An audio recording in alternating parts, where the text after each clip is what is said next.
All right, this thing is live. Okay, so welcome to the first ever Tomorrow Matters live. I am very excited to see how this goes. I'm basically just gonna go over a video that it was just published. It is Jordan Peterson versus Richard Dawkins. So basically, this just came out like 5 hours ago, and I wanted to comment on it live, like zero script. Just go through the video, comment on what they say, like the debate, what I agree with, what I disagree with. I think it's going to be very interesting, and if it goes well, this is definitely going to be the first of many. So yeah, I'm really, really excited. I've been live streaming a lot before, but I think it's time to get again into more serious topics like religion, philosophy, AI, science, technology, and it's just marks the beginning of a lot of new cool stuff that I'm going to be doing. A lot of new videos, a lot of lives, shorts, all that good stuff. I'm gonna get more serious into YouTube. So this is the first one of these. Anyways, let me see if this thing is live. Yeah, it's live. Okay. All right, let's go into it. Dude, the thumbnail looks like the return of Queen. It looks like if Noisia is gonna release a new album, even though they're not together anymore. But it looks funny for some reason. Anyways, without further ado, let's just get into the video. I don't know. Also, if I finish early, to engage in. I've been thinking of commenting on more news stories. But yeah, all right. Let's check this out. I had the opportunity today to engage in a long-awaited discussion. Dr. Richard Dawkins and Alex O'Connor, and we took the opportunity to explore things we agree about and things we disagree about. Also, the audio was giving me issues right now. But anyways, I'm excited. Yeah, I tried recording this once, but there was zero audio, and then I had to restart because I spoke for like 3 minutes without realizing. But anyways, in a manner that I think was very productive. So yeah, this is a pretty big video. It's got like you said Jordan Peterson, that you were Richard a cultural Dawkins. Christian, but what did you mean by that? Virtually nothing. Dr. Peterson, you're drunk on symbols. What I care about is the truth value. I see no the highlights truth right value away in the claims of Christianity, the virgin birth, the resurrection. Do you believe in any of those? From a metaphorical perspective, any culture that doesn't hold the image of the woman and infant sacred dies. Well, let's go back to what you said earlier, which I was very interested in. You implied there's no difference between whether the text is divinely inspired or whether it evolved. Well, it's the same thing if it's fundamentally reflective of the logos or order. And I think it is. I think that Jordan prioritizes myth and I prioritize fact. I'm not interested in dragons, I'm interested in reality. But my sense is that those two pathways have to unify. What if dragons exist? We don't know that. It's not like I know how to rectify that. Do you think that that is something that is worth exploring further? Is that very interesting? Yes. Yes. All right. I think our first point of contact. So this is how it's going to work. So basically, whenever something happens, I'm going to pause the video, comment on it, just go full screen for a little bit, give my opinion, and then just continue with the video. Before that, I'm going to give the alert. I need to alert the gram that I'm going to live stream. I'm excited. This is like a first for me. I mean, I've done plenty of live streams before, like on my gaming channel. But this is like the first time that I'm actually doing something like this. Just give me 1 minute and then we'll start with the video.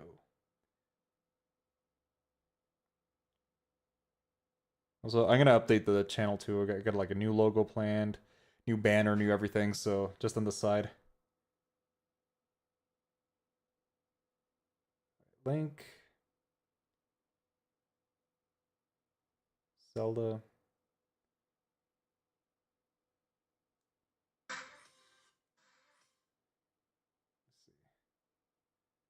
see. Link.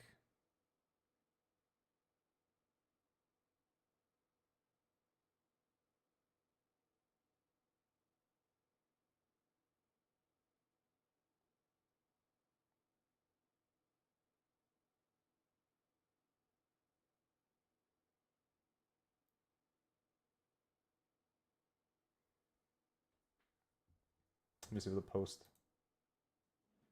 Oh shit, my video never posted itself. Dang it.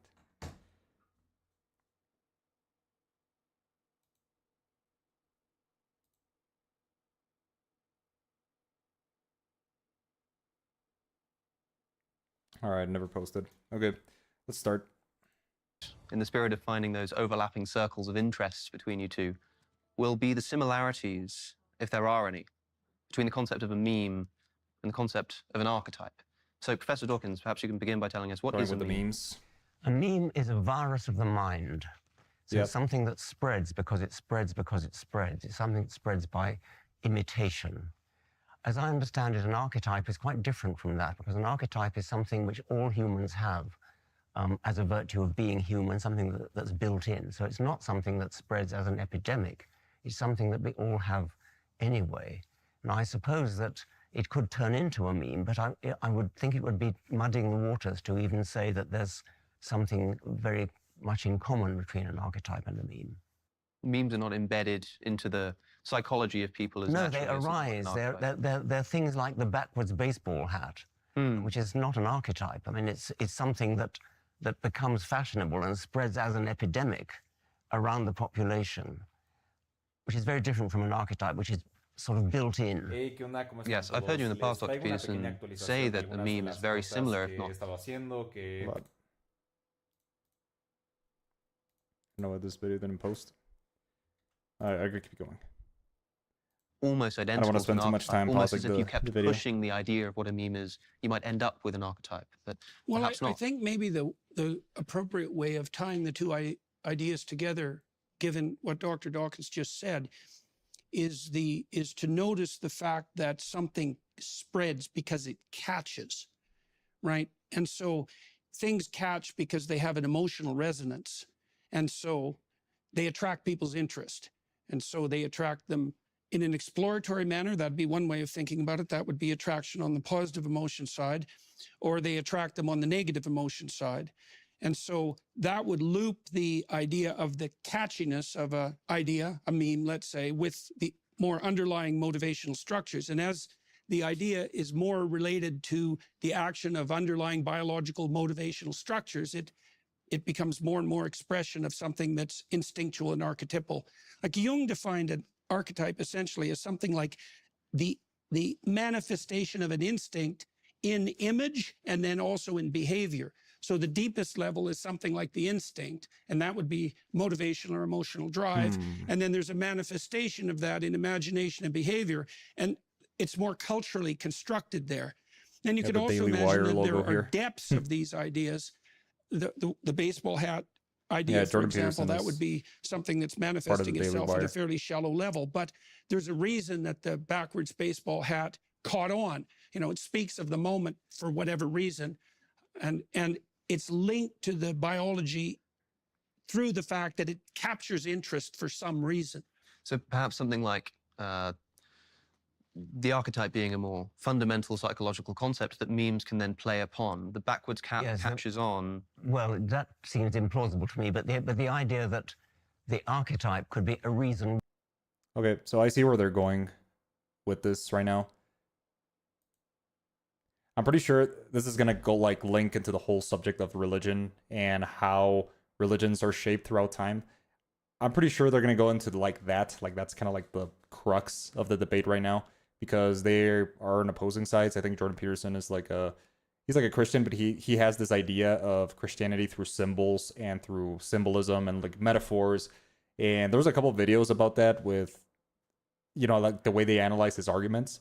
It seems more like something that is basically just like metaphorical instead of a literal sense of religion. And then Richard Dawkins on the other side is like more of a like the rational, everything has an explanation through science, through like, for example, everything has to be matter or energy. And that is like, there's no room for supernatural stuff. There's no room for aliens. And I agree more with his view. I don't believe that there's anything supernatural more. But I think I'm starting to agree more with the side of Jordan Peterson that religion can have important lessons to be had, especially in the terms of meaning, in the terms of philosophy, like how to guide your life.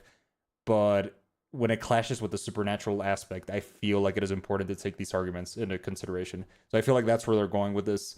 We'll have to see. But yeah, let's continue. Jeez, my computer is not working. What the heck? Why some memes All spread. right, that's better. That seems to me to be plausible if you believe in archetypes at all. Yes. But you prefer to think of memes, or you do think of memes as, you refer to them as a virus. Yes, It doesn't have to have a negative it's the connotation. spreadability which is the salient point. And if chiming in with an archetype is a reason why they might spread, then I could go with that. Yeah, and presumably archetypes don't act in the same way. They don't spread through cultures. They don't sort of grow up and die in individual generations. They're much more foundational than that. I think you have to think about it hierarchically. You know, that there's something in the structure that would make itself manifest as an archetype. There's something that's foundational and deep that wouldn't change any faster in a sense than the species itself changes. But then there would be efflorescences of that idea that would be less permanent as they were more attuned to the specifics of the time. So, and that's not saying anything different really than saying that there are ideas that make themselves manifest at different levels of depth, which is also a complex thing. Like it's not that easy to specify what makes an idea deep, which makes it more archetypal, and what makes it transient and trivial. There's a relationship between such ideas. There's no idea so trivial that it doesn't touch the depths, because no one would care about it, right? So, but archetypal ideas do have that capacity to spread virally and to rise and fall. You see that, I think you see that in the history of religious ideas. You know, that religious ideas can be very catching, because otherwise they wouldn't spread. Now, there's variation in them like there is in languages, but there's also something that's core that makes them identifiable, let's say, as religious ideas rather than as any other sort of idea. I mean, one of the things I was really interested about, I sent you an email at one time asking you if you had read Mircea Eliade, especially The Sacred and the Profane, but he also has a 3-book series called A History of Religious Ideas. And I really like A History of Religious Ideas. It's a great book. And one of the things it does is analyze a particular widespread religious motif. It's a great book. And one of the things it does is analyze a particular widespread religious motif, which is the battle between the gods in heaven. You see this idea in many, many cultures, and each god is the expression of a mode of perception or a mode of being. And what you see happening in a multitude of cultures is that there are many, many ways of seeing the world and acting in it that are metamorphized into something divine. And as cultures mingle and mix, their gods compete in the space of the imagination, and something like a hierarchy forms. That's the emergence of something like monotheism. And starting with the Petersonisms. Yeah, I think I'm gonna have to open up here for this one. I got it right here. So let's see. So yeah, we're starting off with a lot of symbolism. Like that's something he likes to do a lot. Is basically like everything is through symbols, but at the same time, it's kind of weird. Like it's like he talks. Oh shit! No, that's the other one.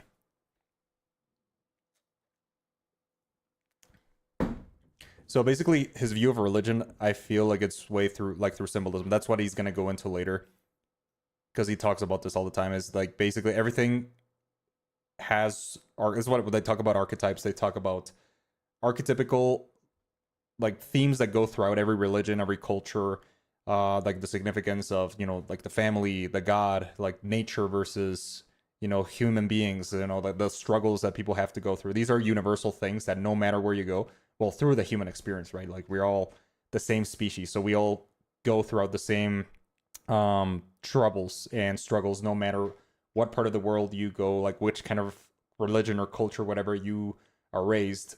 Everybody experiences hunger, everybody experiences struggle, sadness, happiness, and these lead to like common archetypes. So I feel like he's going to tie that to the idea that there is like objective truth, objective meaning, like an objective sense of the world that we have to follow regardless of where we go. And that's what you call God. And, you know, like the Christian sense, I guess, but also you can apply it to other religions. So I feel like that's where he's going for. We'll have to wait and see what happens, but... Let's keep going. Let's keep watching the video. We've been talking a little bit about the concept of a meme. I think almost 10 minutes it would be in. strange to be I like suspicious it. of I like the it so idea far. that memes are a thing This is a that good do call to exist get and transmit, Alex but there O'Connor. might be more I room think for he's- suspicion about this concept of the archetype. I was Looks wondering, more Professor healthier Dawkins, too, what you you know, think about since the he concept of archetypes in general. ditched the Well, veganism. for example, if we take the idea of the It's been a while gods since I watched them, competing but with each other, that I take it Fun fact. is a proper archetype because it's. I used to watch them a lot when I was, well, just like a side note, I watched them a lot when I was turning vegan, and that like influenced my arguments. And then literally like 2 months before he stopped being vegan, when he released that post, that's when I just stopped becoming vegan. So I was like, okay, that's funny, that's hilarious, you know, after all those years. But I'll get into that later. But yeah, it was a whole journey through that. All right, let's continue. In all Just a cultures. small I tangent presume there. you mean is something that's built in genetically, ultimately, I suppose. That something about our brains makes different cultures invent the same kinds of religious symbols. And Yes, things like a battle between gods is one. that's one. And there might be others. It's not that convincing. I mean, it's such an obvious thing because we have human battles, and therefore an idea of battles between gods would not be that implausible. So it doesn't strike me as a very penetrating observation.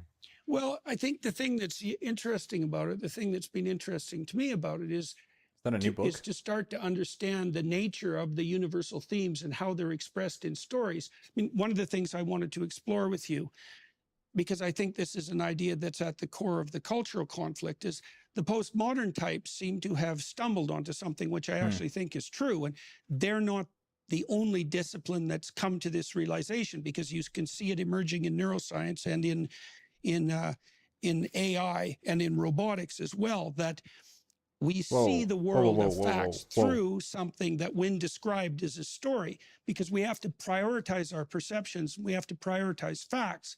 And as far as I can tell, a story is a verbal account of how our perceptions and the facts that we encounter are prioritized. Wait. So, I want to see example, how when it you go ties see a to movie, robotics and the movie AI. has a hero, and what the writers do is they show you how the hero prioritizes his perceptions, what he attends to, and how he acts, and you derive from that the story of his life and his ethic. And the idea that we have a story, that we have to organize our perceptions in priority, and that the description of that organization is a story, that's a very revolutionary idea.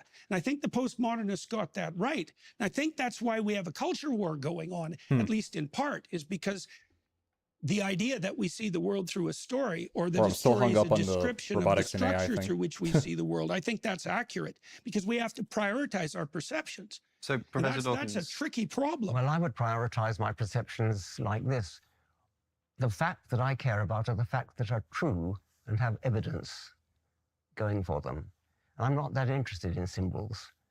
I think, Dr. Peterson, you're drunk on symbols. Yes, you mentioned, I've heard that comment. Yeah. Yes.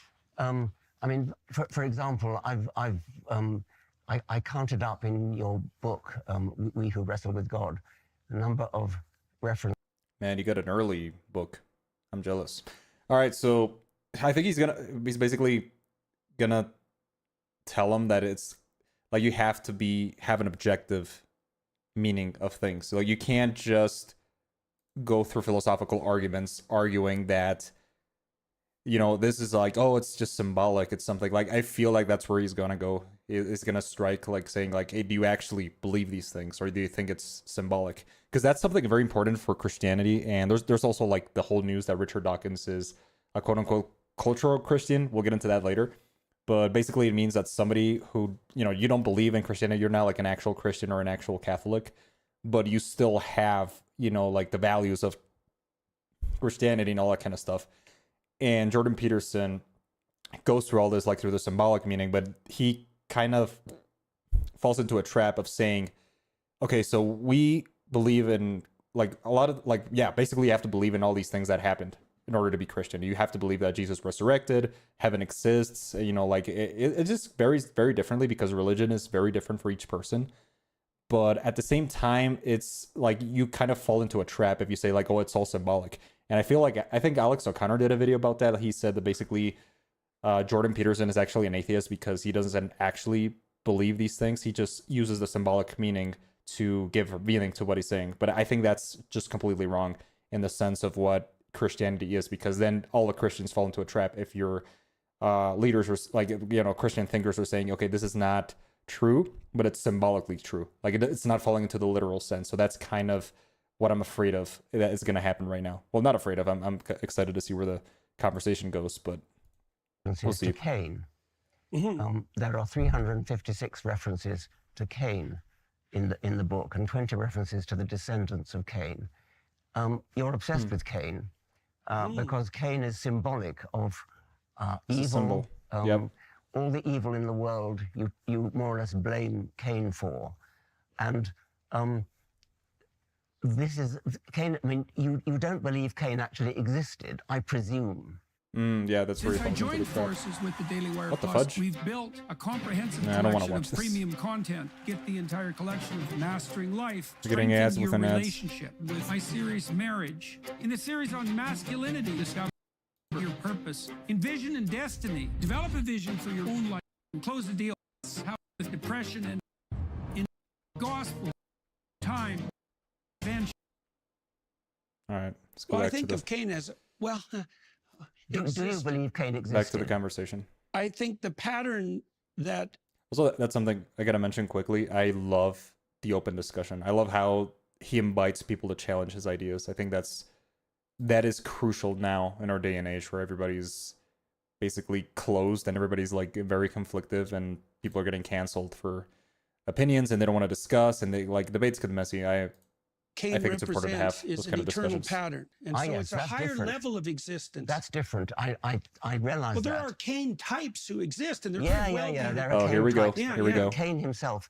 I mean, you give the game away where you say in your book, Cain and Abel were the first humans to be born in the natural way. Now that betrays you as I feel so as chilled well, right now. I pretending feel you think they really existed, because you wouldn't have said they were born in a natural way. very good. Unless you Good Monday were night.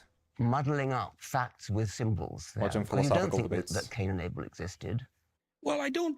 What do I think about Cain and Abel? I said I think the pattern that they represent always exists. Always exists. You What's understand that that's a different thing. What's a Exists different now. matter? A pattern that they represent, the conflict between brothers, the Patterns. rivalry Yeah. between brothers. This is a fundamental pattern, which yes, got some it's viewers something right now. that's there. But That's interesting. I care about facts. I mean, did Yeah. they exist or did they not exist? Exactly. Well, I can that's, imagine a situation where, when the story was originated, that it referred to two actual brothers. Yeah, so that's the point where we get like that's something we've been over a lot of times. Dawkins is going to ask him about, do you actually believe this? And then he's going to fall into all the, Petersonisms he likes to go into. But as the We'll see. stories propagate across time, as they mutate, as they adapt, let's say, to the structure of human memory, they deepen and they become broader. And so then they become emblematic not only of the pattern of conflict that might characterize the original two brothers Yes, that the but what story does was that about, mean? but about the conflict between brothers as such, and then the more Okay, yeah, well, fundamental we know what it levels means. More, like, I think the correct question is, did it actually happen? That of is conflict that exists within central human crux of the beings, issue. which is what you see in more sophisticated literature. It's like the biblical accounts speak of fact in a factual manner upon occasion, but the biblical accounts also speak poetically and metaphorically and allegorically, and people who are sophisticated in biblical analysis have known this for centuries. The biblical literalists generally suffer from the problem that they don't even know what it means to be literalist. There's lots of unsophisticated ways of approaching a text. Okay, let's see what So- Professor Dawkins thinks about that. Well, I suppose I'm a literalist. I mean, and you give the game away when you say Cain and Abel were the first humans to be born in a natural way. Well, I'm speaking allegorically there within the confines of the text. I mean, what I meant by that was that the way the story lays itself out is that Adam and Eve are created by God. And so they're not emblematic of the pattern of human beings that exist in fallen history within the confines of the text. The first two people who are genuine, who aren't creations of the divine, are Cain and Abel. And so for me, they're emblematic. Yeah, I feel like this is the central conflict of all this. This is like if Richard Dawkins was speaking French and Jordan Peterson was speaking German, because it's just I feel like they have such radically different philosophies that it's kind of hard to reconcile that kind of stuff. I feel like Richard Dawkins might have his patience run out when he's asking about, but did it actually happen? That is the central issue. Wait, let me put my face. So yeah, I feel like it's important to just notice how Jordan Peterson tries, I don't know if he's trying to evade the question, if he doesn't understand what Richard Dawkins' philosophy actually is, because when you take everything as, everything is matter, there's nothing supernatural, the history of God and the Bible and, Cain and Abel, Adam and Eve is just metaphorical, but it didn't actually happen. If you don't believe in, that people can be created out of nothing, and like Cain and Abel is just a myth, a story. And I agree with Jordan Peterson. Things have meaning. Things have ways that they can, portray stories. But so do comic books nowadays. So does Spider-Man. So does Batman, Superman. All these kinds of stories have deep meanings. And that's, I think, what Jordan Peterson is not understanding in this situation. It's like the central issue. Well, Richard Dawkins and Alex O'Connor, I feel like they're asking the same question. Like, did it actually happen? And that's where we just basically run into these issues. All right, let's keep going. Of the patterns of conflict that rip people apart in the an hour, world 32 of minutes. history, All right. in the world Plenty of to cover. history. Professor Dawkins, I know you take It's getting particular entertaining, though. umbrage with that statement that I'm very Cain and entertained. Abel were the first This is like my fun, normally born honestly. Human beings. I could just watch philosophical I debates. think if I understand Dr. have the Peterson time of my correctly, life. there are things that can be sort of true within a story. It's true that Sherlock Holmes lives at 221B Baker Quite a bit of Street, viewers too, and 7 viewers. as far as I Jeez. understand, that's awesome. maybe what you mean by Not bad for my truth first in live. the matter of Cain and Abel being the first naturally born Yeah, well, humans. It's internal to the in story. the context of this story, Naturally they're the born. first two That's, spirits or patterns you could think of, patterns of Where did Cain perception and and Abel's action children come from? that characterize human existence in the fallen That's what world, right? that's So what they're the question emblematic of what happens in should be. history outside of the whatever is meant by the pre-existent paradise. At the same time, you must know, I know this comes up all of the time when somebody says, but did Cain and Abel really exist? And I know that you want to say that the story which I think it's a silly question. I think Oh, it's God, like here we go. asking whether Raskolnikov existed in Crime and Punishment. Like it's not a trivial question, because you can answer yes and you can answer no. You can say, well, there was no such specific person as Raskolnikov, but it's not a helpful God. question, because the reason that Dostoevsky's Crime and Punishment is a masterpiece is Oh, because God. Raskolnikov was everywhere in Russia. No, when no, dude, no. Dostoevsky wrote Crime and Nah, Punishment. man. And so Raskolnikov is hyper real, not real. But to be clear, is Hyper that real. how you feel about Cain and Abel? Okay, That is to say, an identity. let's give him the benefit of the doubt. I highly disagree with Peterson here. I just got to put that clearly. So what he's saying is basically, when you tell a story, it's representative of a lot of experiences of people. That's very obvious. Something, for example, I think for like, let's take this is a kind of a dumb example, but if the Titanic happened, right? But Jack and Rose aren't real per se. Like they never existed. They're a fictional couple invented by James Cameron to be on the Titanic. But according to Jordan Peterson's arguments, like they existed, I guess. I think that's how I interpret his argument. Identifiable. That's what hyperreal means. Like it's something that like technically they don't exist, but their experience is something that a lot of people live. Like people did feel fear in the Titanic. They did die. It's something that actually happened, but the fictionalized story is the medium for where it's told, I guess. I don't know how to describe it, but that's kind of what I would get for his argument. But it's kind of frustrating because you know exactly what they are asking. They're asking like, hey, did this happen?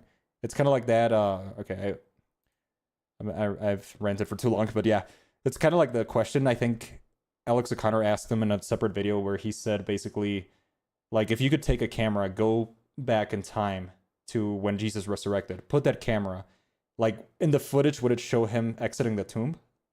Like that's what they mean. What? Oh God, I'm sorry. That's what they mean when they say that this actually happened. And I feel like that is the Homo sapiens called Cain.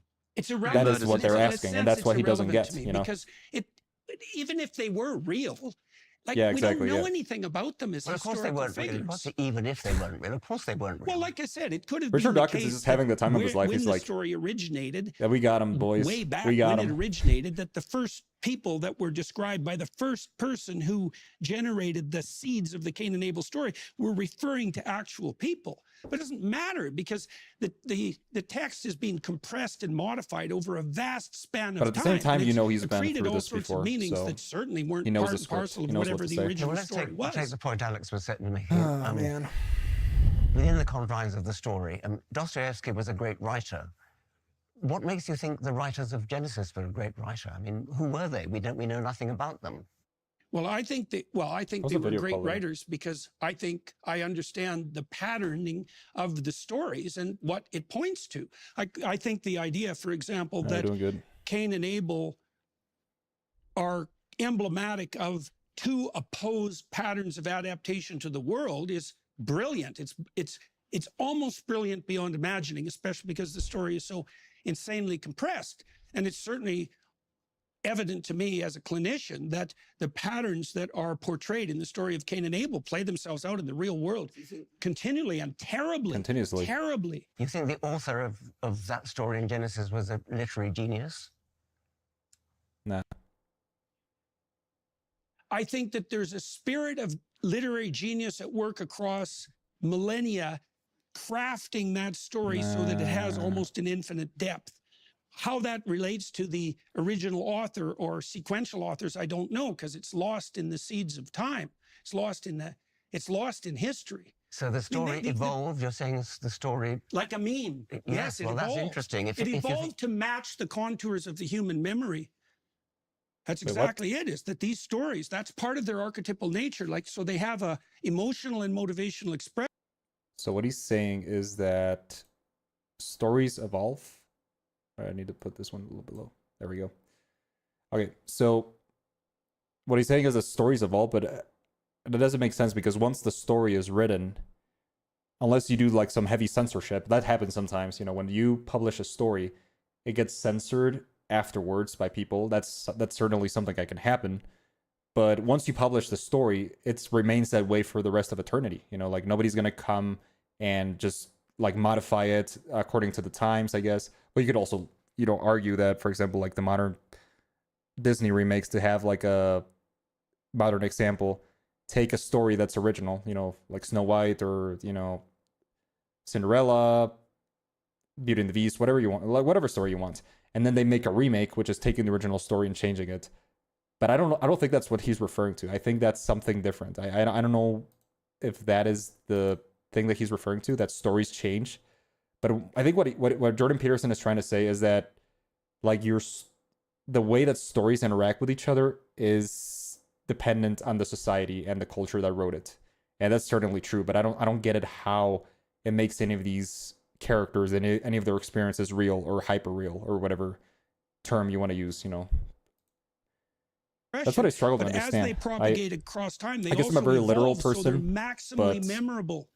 And they're maximally memorable and see. for a biological reason. well, that's very interesting. If they really did evolve over time, if you could actually trace successive manuscripts, you can't do that. I mean, there's presumably a couple of Hebrew manuscripts and a Greek one. And I mean, what do you mean when you say it evolved? Well, I would say Judas you is can gospel, see that I in guess. the compilation of the biblical texts, because one of the things that you see evolve, you know, and you criticized the biblical text at one point. Correct me if I've got this wrong, because I don't want to get this wrong. You said that there isn't anything in the biblical text that constitutes, let's say, significant original discovery, which is something that you'd expect if it was of divine providence, let's say, divine providence. And so, and I think, you know, I was thinking about that objection, and I think that one of the discoveries that the text lays bare in an insanely brilliant manner is that the foundation of the community is sacrifice, that's an appropriate conceptualization. And you can see the concept of sacrifice evolve across the biblical texts as they're sequenced chronologically in the overall story that makes up the biblical text. The idea of sacrifice becomes more and more sophisticated. It's more and more elaborated. It's more and more specified. It's more and more embodied. there's an obvious progression in But ideas. the progression, where do you see that progression? In successive manuscripts? Or I don't... in the successive stories as the text progresses. The way a novel progresses. So something like Within- sacrifice in within the Old Genesis, Testament, or- sacrifice So in the life Old is a Testament. novel, Through the guys. entire, through All the way through New to the New Testament Testament. text is I a don't know.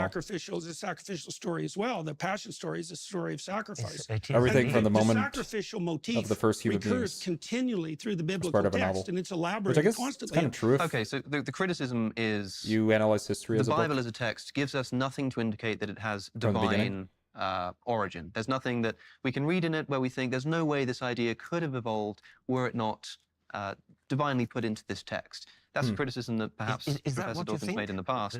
Well, I think it's reflective of some order that's so profound and implicit that there isn't a better way of describing it than divine. But I don't really care if we look at that from the bottom up, like as a biological phenomena, or as from the top down. I don't think it makes any difference. It doesn't make a difference whether it was divinely inspired or whether it evolved within human...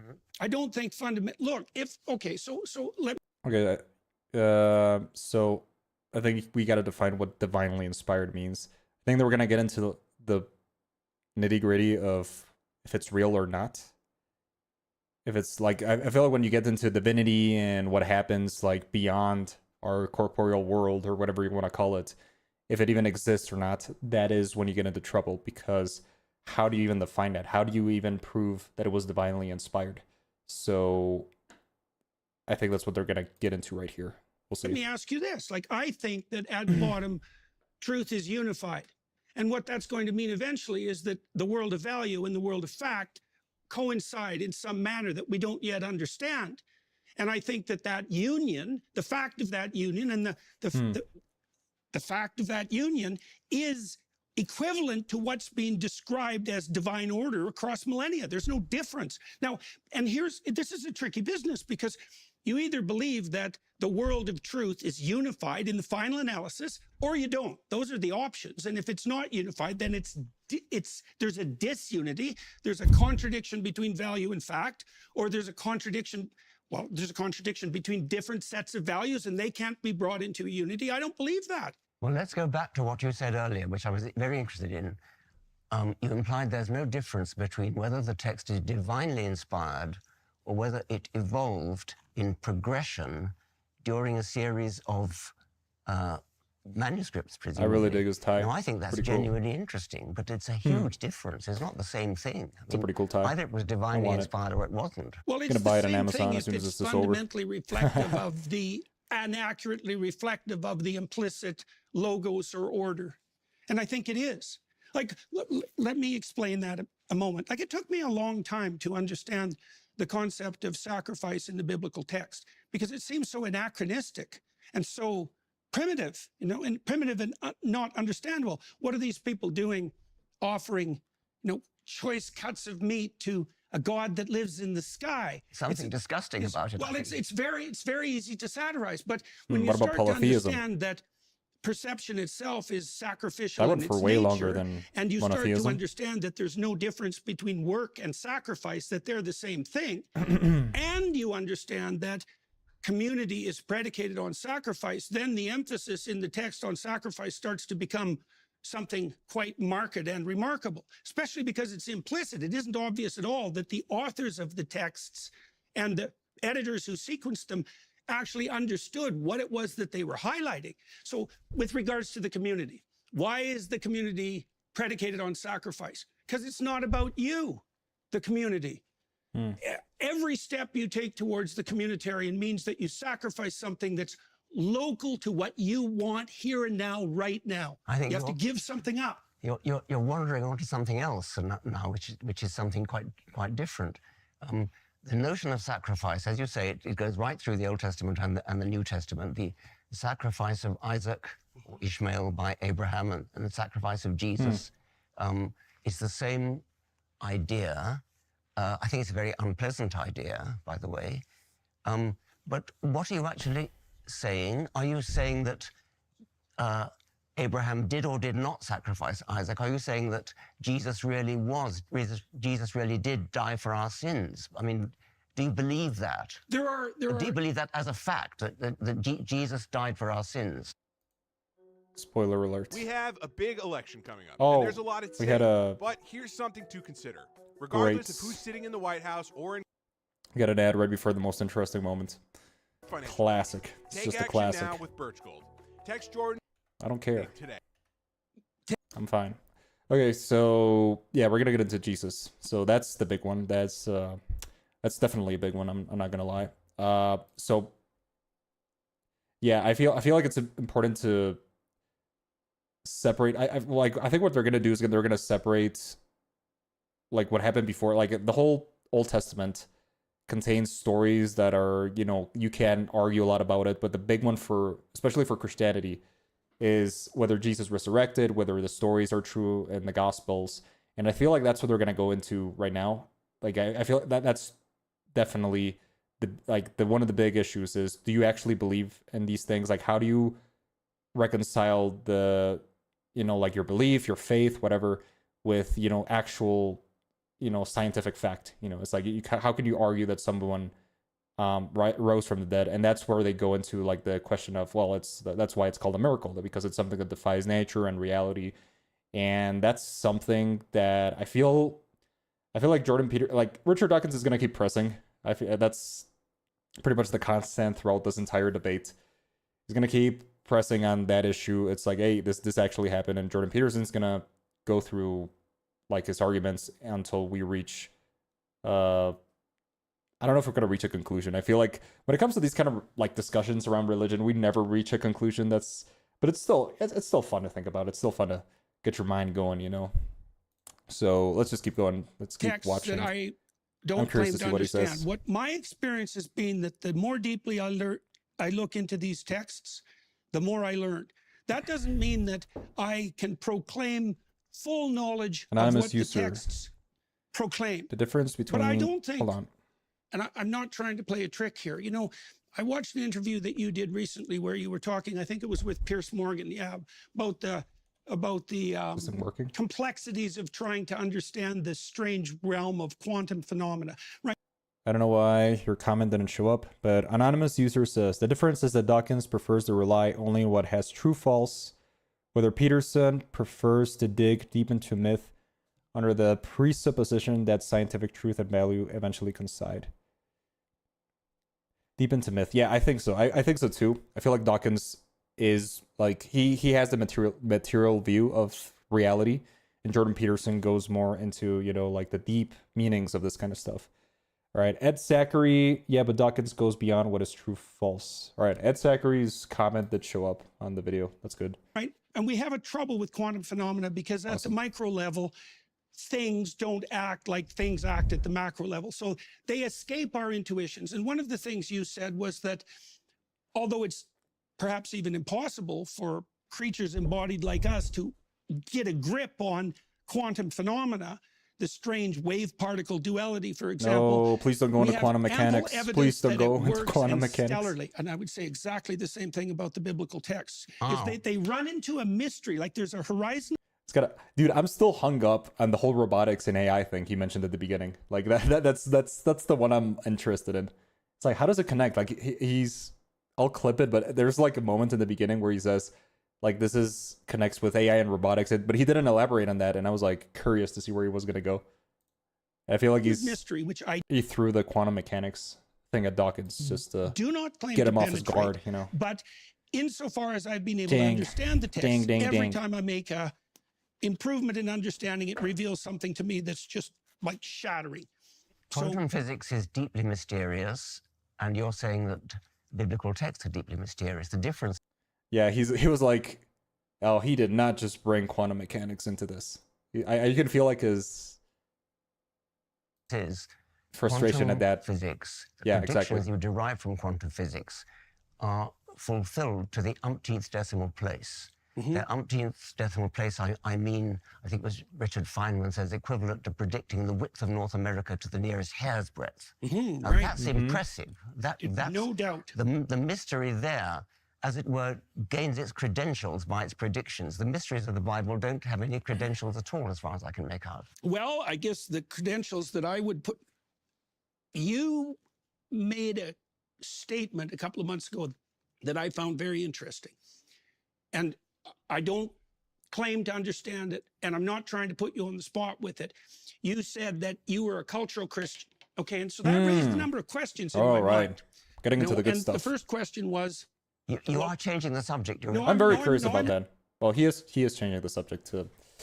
So they're going to get into the whole cultural Christianity thing that was going on with Dawkins a while ago. So for the context for people who don't know about this, so I think it was last year that Richard Dawkins said that I'm a cultural Christian, even though I'm not a Christian. Obviously, he's not a Christian. You know, he's written like 5 books about that. But he basically said, I like Christmas carols. I like the good things about Christianity. For example, like when you go into a cathedral, you appreciate the beauty, and that's something we could not get without Christianity. So I appreciate all the good things, but I'm still not a Christian. So it was a confusing article. I was curious about why he meant that, because obviously you can get beauty and truth and transcendent values without Christianity necessarily. So it's confusing, but I feel like that statement from Dawkins was more politically motivated than other things, because I feel like he's gotten a little bit more to the right than he was before. Like he's starting to, like criticize the left and that kind of stuff. So he's like, oh, we need a little bit more of that, like Christianity, in order to battle postmodernism and, like the leftist values and all that kind of stuff. So I feel like that's more the motivation behind Dawkins. I'm analyzing a little bit too much, but it's I don't I'm curious to see how they address that thing there. So I may be leaping outside of the topic a bit to get back to it. We can do cultural Christianity, but I think, because I have a list of questions that you wanted to ask, and that is one of them. But I think Professor Dawkins did ask you... You were referring to the predictive power and to the utility of the stories. Yeah. Okay, so that's actually what I was trying to zero in on. Go ahead. Okay, so that was the point. Well, I completely forgot what they were talking about. That your they just proclamation that you were a cultural Christian was a recognition. Discussion just went like 5 different places. And a statement that you had found something in the culture that had been derived from Christianity that you had an affinity with.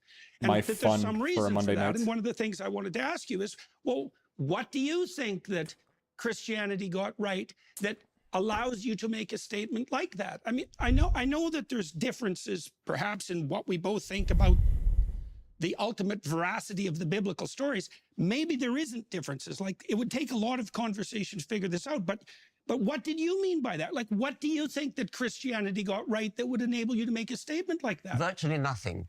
I meant by that no more than that I'm brought up in a Christian culture. I went to Christian schools. I therefore know my way around the Bible. I know my way around the Book of Common Prayer. I know the hymns. That's all. I don't value Christianity as a truth system at all. Okay, so let me ask you. Well, this is getting interesting. All right, anonymous user says, the artist aims to communicate something subjective in a way that is true enough humans in general can receive this communication reliably and accurately. The scientist aims to uncover facts and communicate facts with the goal being truth will lead to prospering. Dawkins finds value in the precision. Oh, God, I can't speak. Here we go. Porky Pig moment right now. Precision and accomplishments that come from sincere being concerned with the fact of the matter. Symbols are not of as high interest because they communicate subjective meaning, not having a truth value. Peterson is concerned with unifying fact value or for maps of meaning, science, and religion. So I believe that the artist and the scientist are one step down from a higher truth and that both require one another. It's funny because I'm really curious of why you frame it as scientist and artist, because the word art, I feel like it's very powerful in that sense. Like I feel like you're equating science and reason and then art with like more subjective, abstract things that can't be explained with science, if I understand it correctly. Anonymous user. Science relies on language. It comes from art. For art, it took science to understand and observe the things around us to generate a pattern. Over time, these patterns have become so complex that become the building blocks for art, which is language. Math is science. Symbols are art. That is very interesting. I think, yeah, math is science, symbols are art. But you could also have symbols within science, no? Like, but I guess symbols only have meaning to us human beings. Like, do you think animals have I feel like they do. I feel like animals can have archetypes, even if in a more primitive sense. For example, if you have like a, I don't know, like a dog. You know, a dog recognizes its mother. It recognizes like warmth. It recognizes pain, pleasure, that kind of stuff. Even though it can't really understand. So there's kind of like a deeper meaning. I feel like the most important thing you can think about in this sense is that us human beings are basically we're animals. We evolved from other animals before us, like hominids, and then before that, we still have our lizard brains in us, and yet that evolutionary sense that we're not really that different from animals, I feel like it sets us, like, it kind of makes all these things like art and beauty more grounded in that evolutionary sense, I feel. So that's my because maybe that's true, and perhaps that's it's my not. reflection on that. The first question is, like, do you think that there are any marked differences between cultural traditions that would enable you to rank order them in terms of their ethical validity? Yes, I do. For example, we could contrast mainstream UK Christianity with Islamic fundamentalism. Yes. Okay, so there's a hierarchy. There is a hierarchy. Okay, a hierarchy that points to what? Well, in the case of Islam, I dislike any religion which punishes apostasy with death, that throws gay people off high buildings, that practices clitoridectomy. That seems to me to place Islam on a lower level than Christianity, but that's not to say anything very positive about Christianity. Well, it might be to say something positive about Christianity. Like, I think that question is open, because you might ask yourself, what did Christianity get right that led it away from those particular presumptions and towards something that you regard as more ethically appropriate? Like, this isn't a trivial question. It's a very modest claim. There's not very much. I mean, to be better than a religion that throws gay people off high buildings is not really a very... Okay, but there's something that they are not discussing right here, and that is that religions evolve over time. I don't know why that never gets brought up in these conversations. Like, have you guys ever thought about that? Like, why it rarely gets brought up that religions are not a static, unmoving thing. They're just something that evolves over time. So, like, Christianity obviously had the Inquisition. I mean, you don't have to go any further than that. They punished apostasy with death, and now they don't. So, obviously it evolved. Virtuous achievement. So they flow. I don't know if that's true, because it's something that changes. It flows. It goes up and down. And that characterizes the human past. You might think that any progression whatsoever towards something approximating mercy and tolerance is nothing short of a bloody miracle. Well, like, people are pretty ruthless, and so are our chimpanzee cousins. Yes, they are. Right. So we move forward into the light with great difficulty, and the fact that we can take that for granted now, and that it seems self-evident and deserving of faint praise, it's not so clear to me that that's a reasonable proposition. Okay, let's. But does that mean there's objective morality? That is a tough question. Grants of the faint praise, but that has nothing to do with the truth value. And what I used to be a moral subjectivist. subjectivist. I see no truth value. But I feel like there is the claims of Christianity, truth. The virgin birth, the resurrection. There are miracles. truth values that you can make any of those in life. Do you believe Jesus was born a virgin? Oh. As I said before, there are elements. You can stop the video right there. Like, simple yes or no question. It is a simple yes or no question.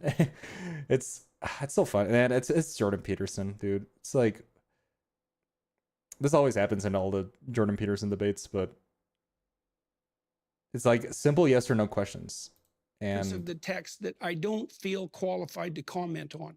My experience has been that the more, I know from a metaphorical perspective, from a mythic perspective, what the story of the virgin birth this is fun, though. means. I'm having a lot of fun right now. And I accept that. I know, for example, that any culture that doesn't hold the image of the woman and infant sacred dies. And I don't know how that needs to be expressed in a form. Do you mean that you don't know? Well, let me ask you about that, because truth, this is something I talked with Sam Harris about too. Truth, as we know, is a tricky business. Do you think there are differences in the truth claims between different writers of fiction? Like, is Dostoevsky more profound than... No, well, I wouldn't call fiction truth claims anyway. I mean, these are... then on what grounds do we rank order the fiction in terms of quality? Like Dostoevsky is a profound purveyor of fiction on the philosophical front, unbelievably deep and profound. Yes, There's something true about what he's writing about. It's nothing to do with the truth that science is concerned with. The truth of science is the truth that gets us to the moon. I mean, this is nothing to do with Dostoevsky. whether one writer of fiction has a sort of insight into human nature. That goes without saying. I accept that. Okay, so how do we deal with the notion that on the purely factual side, how do we deal with the idea? Let's take you talked about clitoridectomy. Let's talk about the oppression of women. Yes. We make a scientific case that that's inappropriate? Or is it a case that we're making on some other grounds? Like I see in the Judeo-Christian tradition, one of the earliest... Okay, I'm gonna pause it because this is a big one. So now they're getting into objective morality. Like I said before, I do believe that there's an objective morality, even though I don't believe in a God. And I feel it's kind of hard because it's a difficult question. But I feel like the strongest one, like I like Sam Harris's argument of objective morality through, you know, pleasure and pain and how much. But I like that theory has a lot of holes. I'll recognize that it's not perfect, but I feel like it's the closest that it can get us to objective morality. So I think what Jordan Peterson is saying is there is an objective morality. I think Alex O'Connor is a subjectivist. I'll have to check on that. But last time oh god, what happened there? Some bug in my computer. Okay. Hope it's not a virus. All right, so yeah. So I think Alex O'Connor is a subjectivist. He believes that morality is subjective. Basically, if you decide something is bad, it's bad. If you decide something is good, it's good. And I don't know if Richard Dawkins believes that, but I think that you can get to objective morality without the idea of God. And I hope they discuss that theory, because that's pretty much Sam Harris's main thesis. Even though there's I think the most accurate thing is, I don't know how to call it, but pseudo-objective morality, or something that approximates objective, even though we are the ones who define it. But what we can't deny is that pleasure and pain are real. And pain is usually immoral, more like 99% immoral. I think, well, that's kind of my reflection on objective morality, but... pronouncement is that Yeah. both men and women It's carry the image tough. of God, both. And that sets a certain tone to... Okay, let's see. Okay, Ed Zachary asks, what is a true vote? Sorry, I missed the chat. He asked if Jesus was born of a virgin. Well, yes, everyone is born a virgin. Some people die. No, he asked if Jesus was born from a virgin. Very important distinction. Of course, everybody's born a virgin. It's not just the precision through, because we don't also know all the variables. Where would an objective morality come from if not from an outside force? So I feel like that. So it doesn't come from an outside force per se. It comes from our experiences as conscious beings. So you're a conscious being, right? You experience pain and pleasure. So things that are good cause you pleasure, and things that are bad cause you pain. And it could be physical pain, emotional pain, mental pain, but it's still pain nevertheless. And if you expand it into society, then of course people suffer in groups, they can accomplish things, and there are usually paths that lead to better outcomes and paths that lead to worse outcomes. And they could be different, it's not the same. But at the end of the day, you reach better outcomes through what are like good actions. And obviously you can get into utilitarianism, you can get into if you have to sacrifice people for the greater good, or vice versa, all that stuff, trolley problems and all that. But that's the gist of what I believe regarding morality. All right, let's continue. Let's keep going. We got an hour left. To everything that follows. And it is a remarkable proclamation, given its radical age, that both men and women carry the, he did? I carry the completely image missed of that. God, and are to be That's treated funny. as something with intrinsic value outside of the domain of power and politics. And it isn't obvious to me, having thought about this a lot, how we deal with that in the pure realm of fact. Because one of the facts How's the audio, is, by the way? if I can oppress you, why the Don't hell worry too much shouldn't about audio. I? Yeah, my job is to keep things on track here. I think there are a number of Yeah. questions which Professor Dawkins has asked quite directly Yeah. that we still haven't really heard an answer for. Okay. Professor Dawkins asking about the virgin birth. You started talking about metaphor, you started talking about myth. I think anybody listening to this conversation will understand that maybe a society that doesn't believe in the virgin birth won't work. Maybe that's the predictive power that you're talking about. But Yeah, I think you must understand that that is when a Professor good Dawkins is question. asking you, do you believe that Jesus was born of a virgin? He means something like a biological fact. And by the way, saying I don't know, or saying, I'm not qualified to comment, is an answer to that question. But is that your answer, that you don't know? I said earlier, and I would hold to this, is that there are elements of the text that I don't know how to, that I'm incapable of fully accounting for. I can't account for what the fundamental reality and significance of the notion of the resurrection is. My knowledge just ends.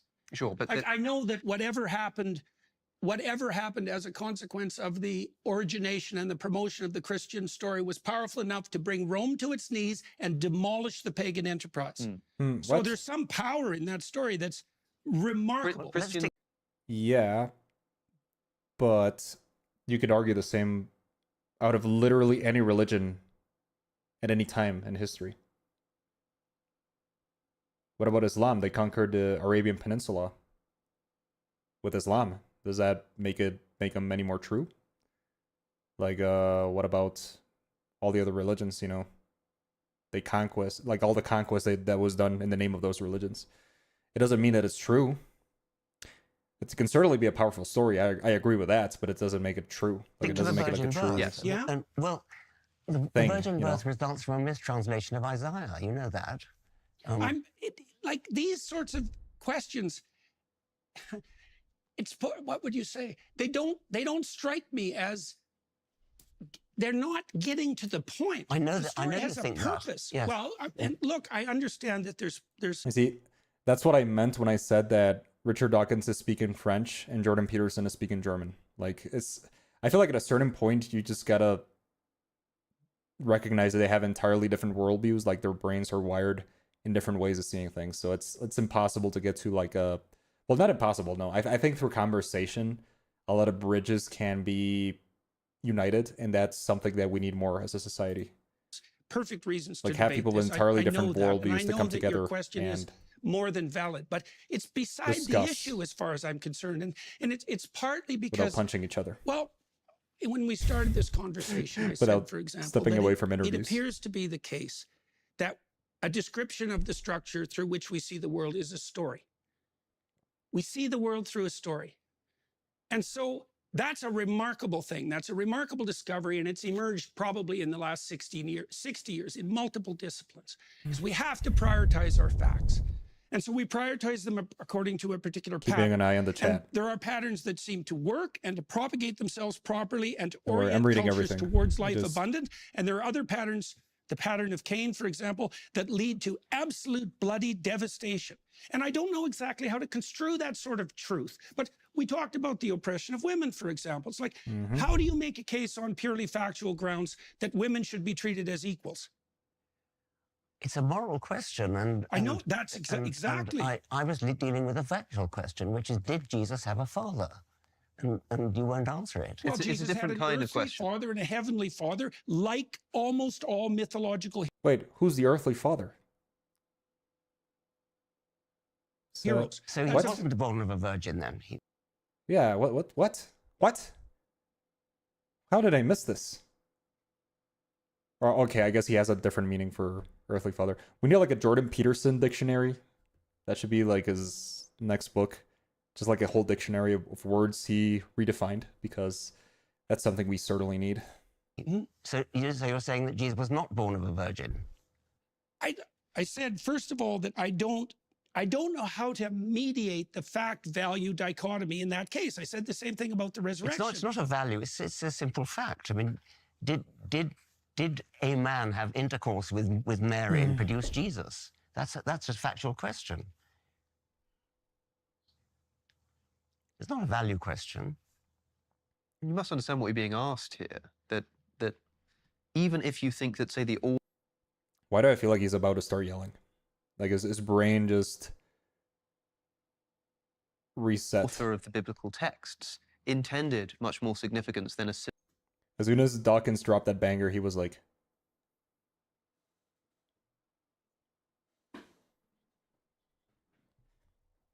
simple So funny. scientific analysis. I'm having the and time of my life, dude. Professor This Dawkins is so is fun, interested dude. in scientific truth. That's the kind of This truth is so that he's fun. interested in. I'm really And even if you think it's irrelevant to the point of what the watching gospel authors were getting at, philosophical that first needs discussions to be between clarified before Peterson you and can then Dawkins. begin actually uncovering what the It's pretty stories fun. This are is why I about. like So philosophy. I think It's- Professor Dawkins is asking from a scientific perspective. And maybe you think that that scientific approach is wrong. But if you just take it for a moment, maybe this is how we find out that it is wrong. Let's take a scientific approach, ask the question, did this occur? I think that it's inappropriate to use a question like that to attempt to undermine the validity of the entire, what would you say, deep mythological enterprise. Well, suppose I we think weren't it's doing that. foolish. Suppose we were asking out of interest. Suppose that we were all here devout Christians, maybe even Jungian Christians, and we thought, this is interesting, over dinner. Do you think it really happened, like scientifically? Would your answer just be, I don't know? Yes. And you wouldn't consider it, I mean, it's not an inappropriate question to ask, just on a point of interest. Right. Did this really occur? And I think so often people are asking you that, and especially given the context of this conversation, we've heard everything that you're saying about metaphor and myth, but because the question is still then being asked, did it really happen? You know that that's what you're being asked. And the way you just so easily said yes, I wonder why you struggle to do that in so many other circumstances. I think because I don't look at the situation the same. The way that Dr. Dawkins and I look at the situation are really quite different, and at many, Yeah, many, we can all many agree with levels. that. You know, We can so all agree even with on that. the meme question, for example, you know, like I know the literature on the history of religious ideas. I see how these ideas have battled across millennia in a manner that is very reminiscent to me of the same sort of claim that Dr. Dawkins is putting forward with regards to meme. I know that literature. Dr. Dawkins doesn't know that literature. And it's very difficult for me to communicate from within the confines of that literature because it's extensive and deep. And we're dealing with things that we don't understand the relationship between metaphoric truth and value predicated truth and factual truth. We don't understand that. It's a big problem. We cannot, there's no evidence whatsoever from the scientific perspective that we can orient ourselves in the world merely in consequence of the facts.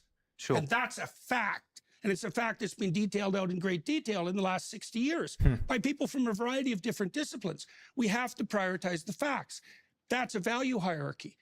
There may be true and false ways of prioritizing facts, but you Yeah, the discussion is getting pretty messy. I see, meaning you can't get there. Looking at temporal, something else requires putting someone else down. There has to be something else. How can you even get someone pleasure to quantify it? How can we know it will be usable data? Well, that's a good question. I feel, yes, it's hard to quantify pleasure and pain, especially when you extend it to more people. But let me ask you this question. What is more painful? To stub your toe in in a rock when you're walking down and it hurts, but then it goes away? Or just running and then tripping and falling and breaking your face against the concrete? It's like, of course there's one that's more painful than the other. And then there's pleasure, which, there's obviously subjective pleasures, but there's a different pleasure of, I don't know, marrying the woman of your dreams, right? Versus eating a vanilla ice cream, I guess. That's a pretty crude example, but I feel like you can quantify it. And obviously, for somebody, marrying the woman of your dreams might not be the best outcome, but I feel like that's the basis of how you can sort of kind of measure pleasure. Let me see. Meaning you cannot get there. Looking in a different temporal realm that can make it bad. Short term, choosing to eat something that tastes bad is wrong.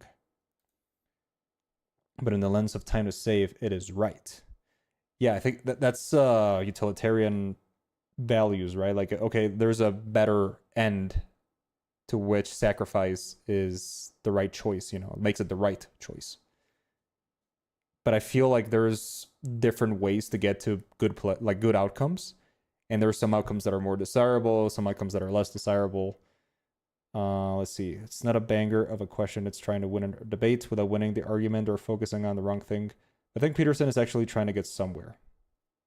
Yeah, I feel like Jordan Peterson is trying to reconcile his philosophy with Dawkins' view of the world.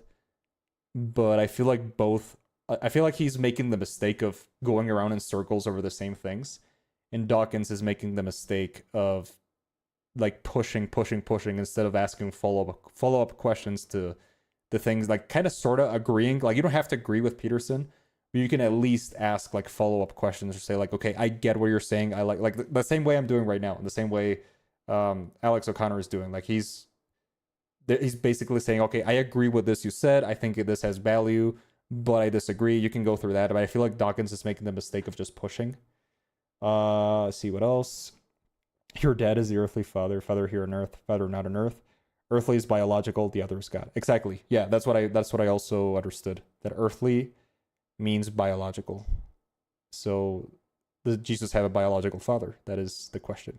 They call Jesus earthly father as his adopted father. Christians use that terminology. Oh, I didn't know that. I didn't know about that at all. It wasn't until her admittance to anything. Trying to prove it is impossible. We cannot know the original author, even though we cannot tell if they thought of a real person or a fictional person in the stories. Even if we could get a probability. People will debate. Yeah, okay. Should have probably put the chat on screen so people the truth or falsehood knew of what the I was way talking that you about. prioritize facts Yes. by making reference to the facts. That's a big problem. Okay, let's talk about that as perhaps a slight detour here, because I think we do need to come back to this Christ resurrection thing. But Professor Dawkins, Yeah, would you definitely. say that underlying the Definitely gotta go back scientific to that. enterprise is a fundamentally unscientific assumption? You can make scientific investigations in the world, but in order to do so, you need to choose what to prioritize. You need to choose what to investigate. You also need to value the truth. You need to have a value and a motivation for doing it in the first place. Those kinds of things cannot themselves be scientifically justified. And so does What the is the truth, though? scientific enterprise have an How do unscientific we get to the assumption in truth? space? I suppose it does. I mean, Science. I think that maybe just be Jordan and Richard, by the way. But I think that Jordan prioritizes myth, and I prioritize Yeah, fact. science. And That was so bad. I think myth is Trying to kind of imitate Jesse from Breaking vaguely Bad. interesting, but it's not the be-all and end-all of my life. I think it's somewhat secondary to scientific fact, the sort of facts that tell us how old the universe is, how old the world is. Exactly. The history of life, the engineering achievements of landing a spacecraft on a comet. These are the things that science can do. And as I said, the predictions of quantum theory, to come back to that, the predictions of quantum theory, which are verified to a sufficient number of decimal places that it's equivalent to predicting the width of North America to one hair's breadth. Now, that is, however difficult quantum theory is to understand, that is what you can get from quantum theory. Now, the mysteries of the Bible, if they are mysteries, aren't in the same league. I mean, they just don't cut it. Attention men who still believe in the American dream. In a world Oh, gone man. mad, the Precision 5 Oh man. from Dave is Anybody want a razor? Hate you.com and What? Amy's razor. The fact that merit still matters. Stop giving your money to woke corporations that hate Stop you. giving your money to woke corporations that hate you. Get Well, Jeremy's there you have razors it. Precision 5 instead. There you Available have now. it. That's so hilarious. See well, okay. So let me respond to that. So That one is of so the random, things that dude. I've It's tried like- to study is Oh god. the preconditions for the scientific enterprise itself.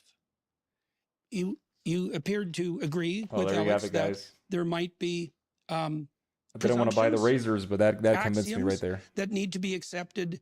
I don't want to put words in your mouth because I want to get this right before the scientific enterprise can begin. So I've tried to think those through. So let me lay out a couple of them. This is partly what I've done while trying to make the case, for example, that you're more of a Christian than you think you are. So, for example, I think that the scientific enterprise is motivated by the axiomatic presumption that truth tends towards a unity. I think that it's predicated on the notion that there is a logical order that's intrinsic to the cosmos, that fundamental order is good, that it's intelligible to Yes. human beings, and I that agree with that. discovering that order and aligning ourselves with it makes for life more abundant. I agree with what Jordan Peterson says. I feel that even without the idea of God as a conscious being, I feel like there is what do you call it? Yeah, what he said, like there's something out there, what are we gonna call the out there, that is transcendent, good, true, and I would add beautiful too. I feel like beauty also, like aesthetic value, because I've been reflecting a lot on the value of beauty specifically, but that is something that exists, and I feel like that's the thing that I agree with the most with Jordan Peterson. But I want to see what he's getting at. I think that the scientific enterprise is also predicated on the idea that the truth will set you free. And I think all of those axioms are religious and derived from the Judeo-Christian tradition. And if you don't believe that's where we disagree. that, you have to account for why science emerged in Europe and nowhere else in the entire history of humanity, for example. Wait, what? Let me repeat that again. For why science emerged in Europe and nowhere. What the? No, that is so wrong in so many ways, dude. Oh, yeah, no. All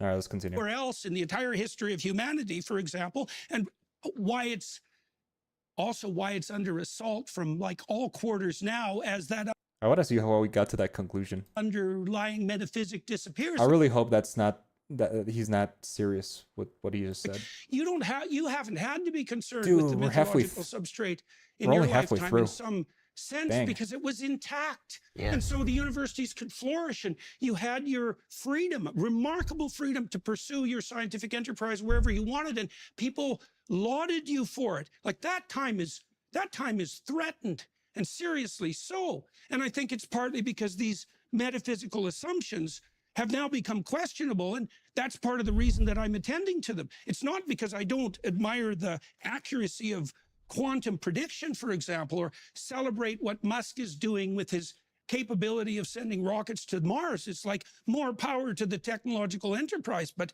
you know what's happening in the universities? It's awful.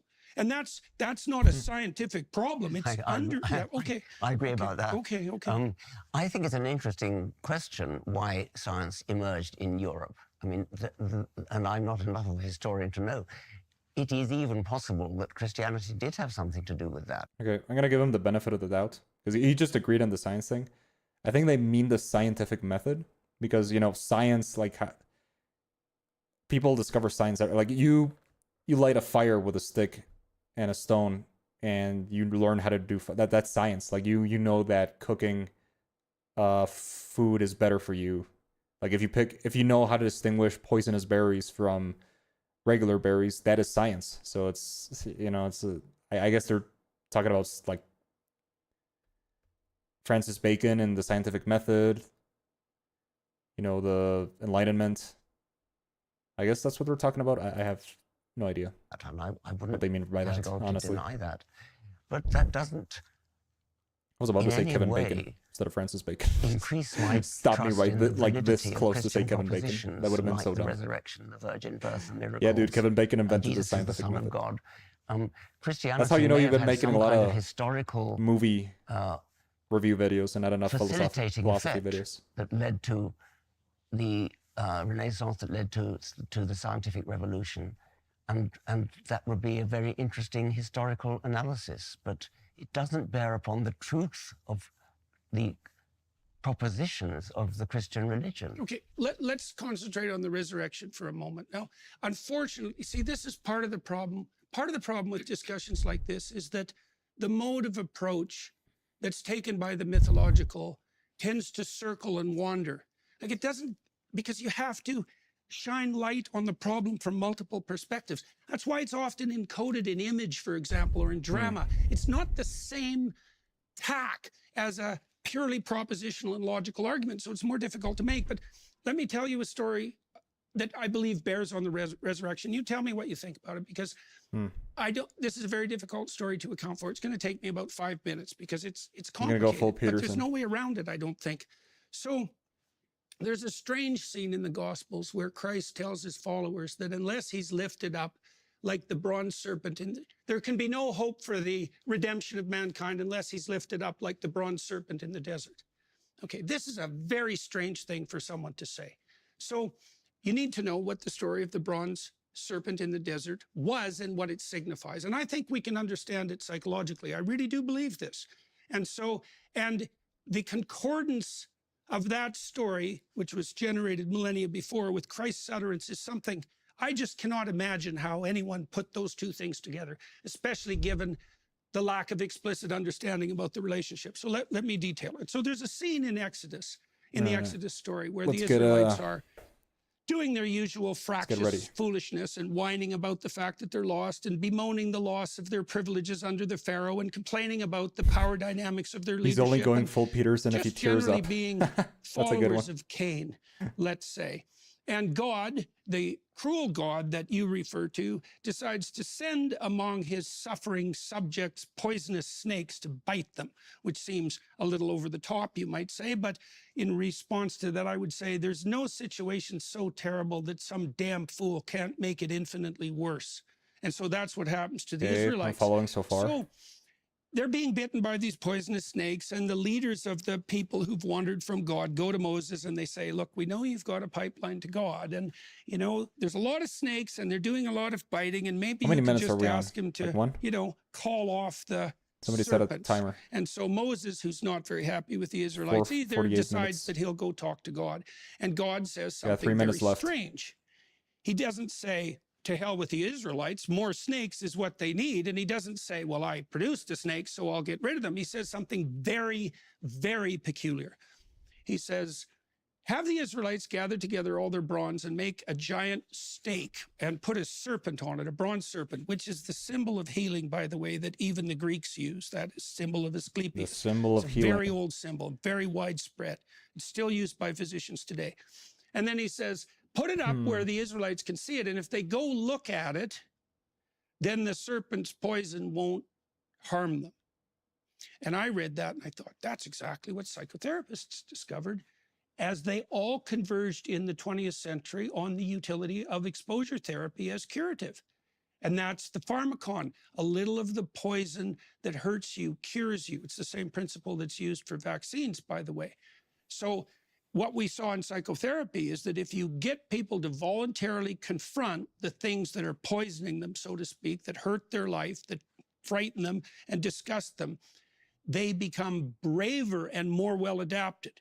It isn't that they become less afraid, because that's been very carefully tested. It's that they learn by watching themselves expose themselves to the things that they once fled from, that there's more to them than they think, and that generalizes across situations.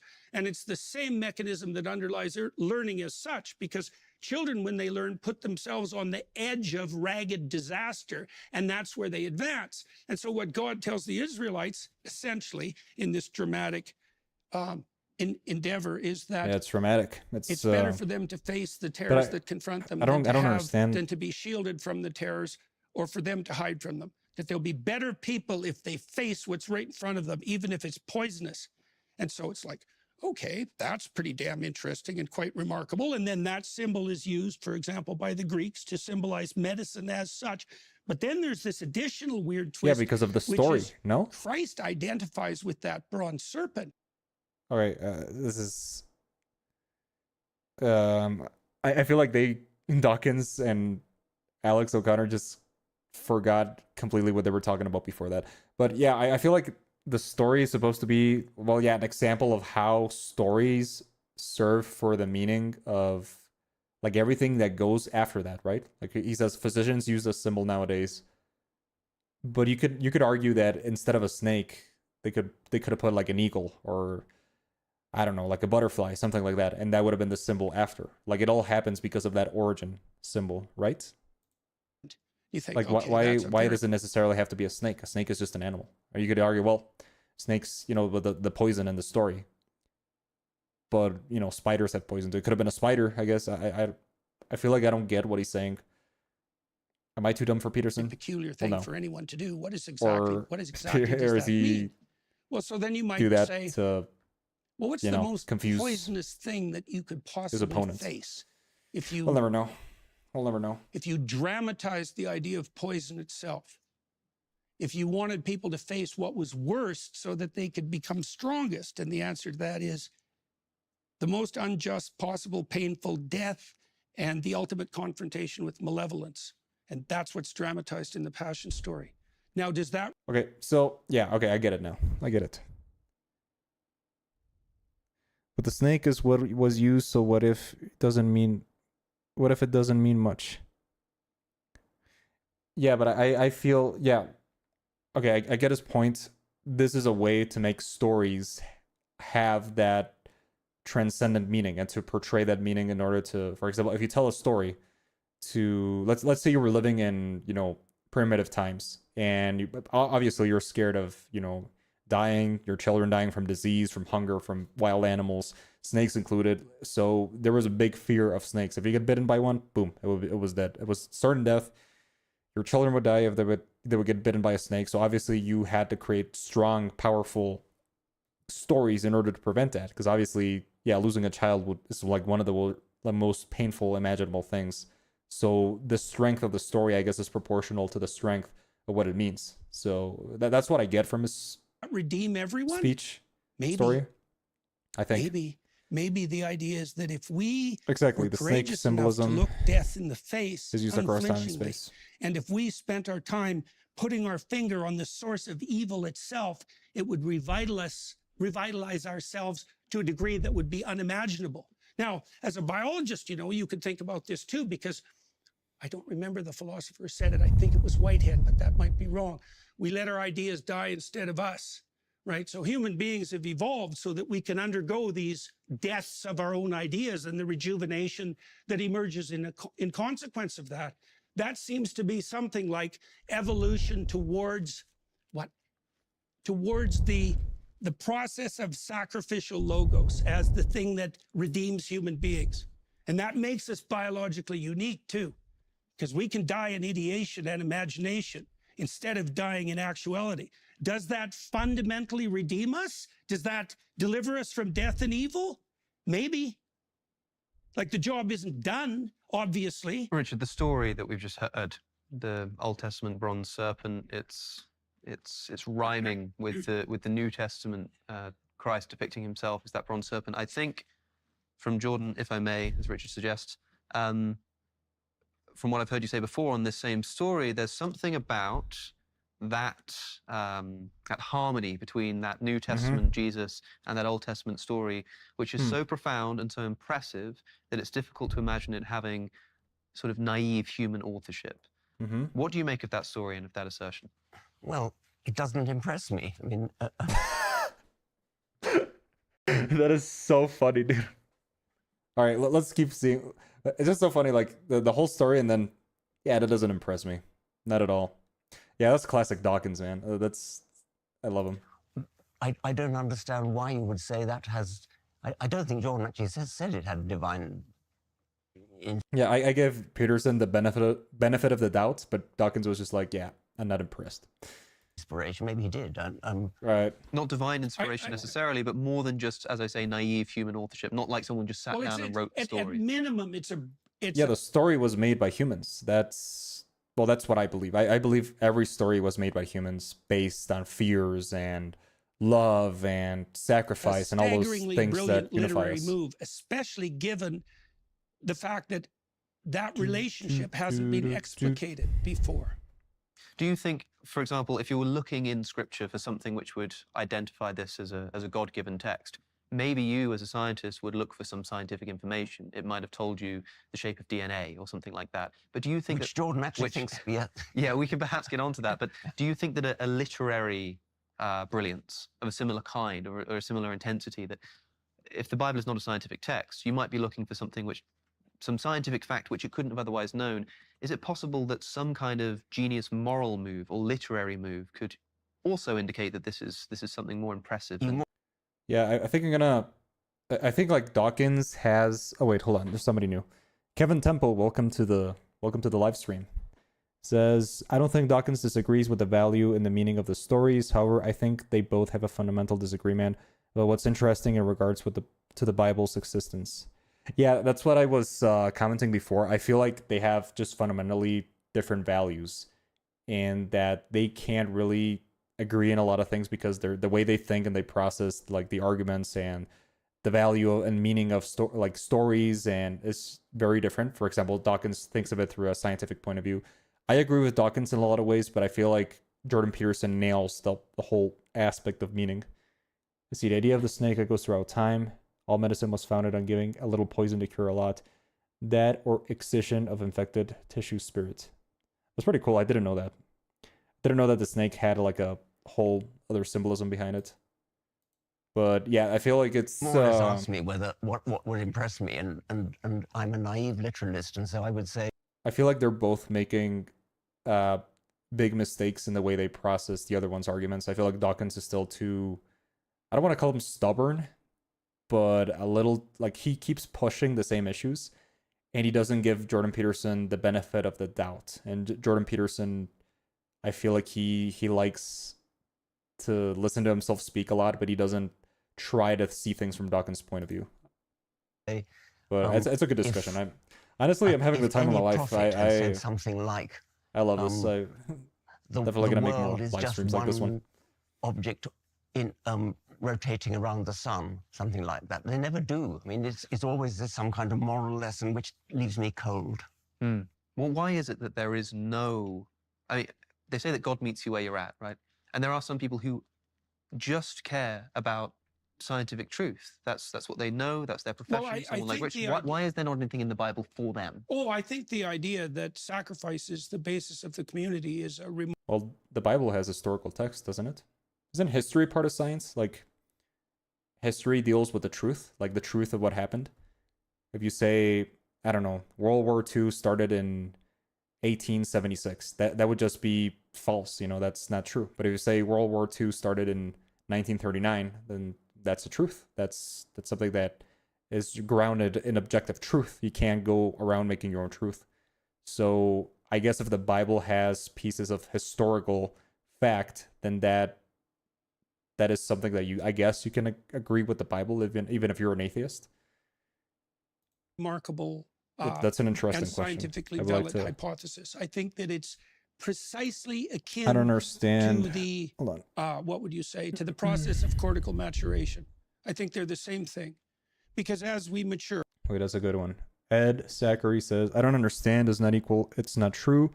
And as academics, they should know how much they don't know. Are they up to date with the critical scholarship on the Bible? Yeah, you could also argue that on the other side, you know, like how much do we actually know about the Bible? How can we know that it's true instead of saying, I don't know?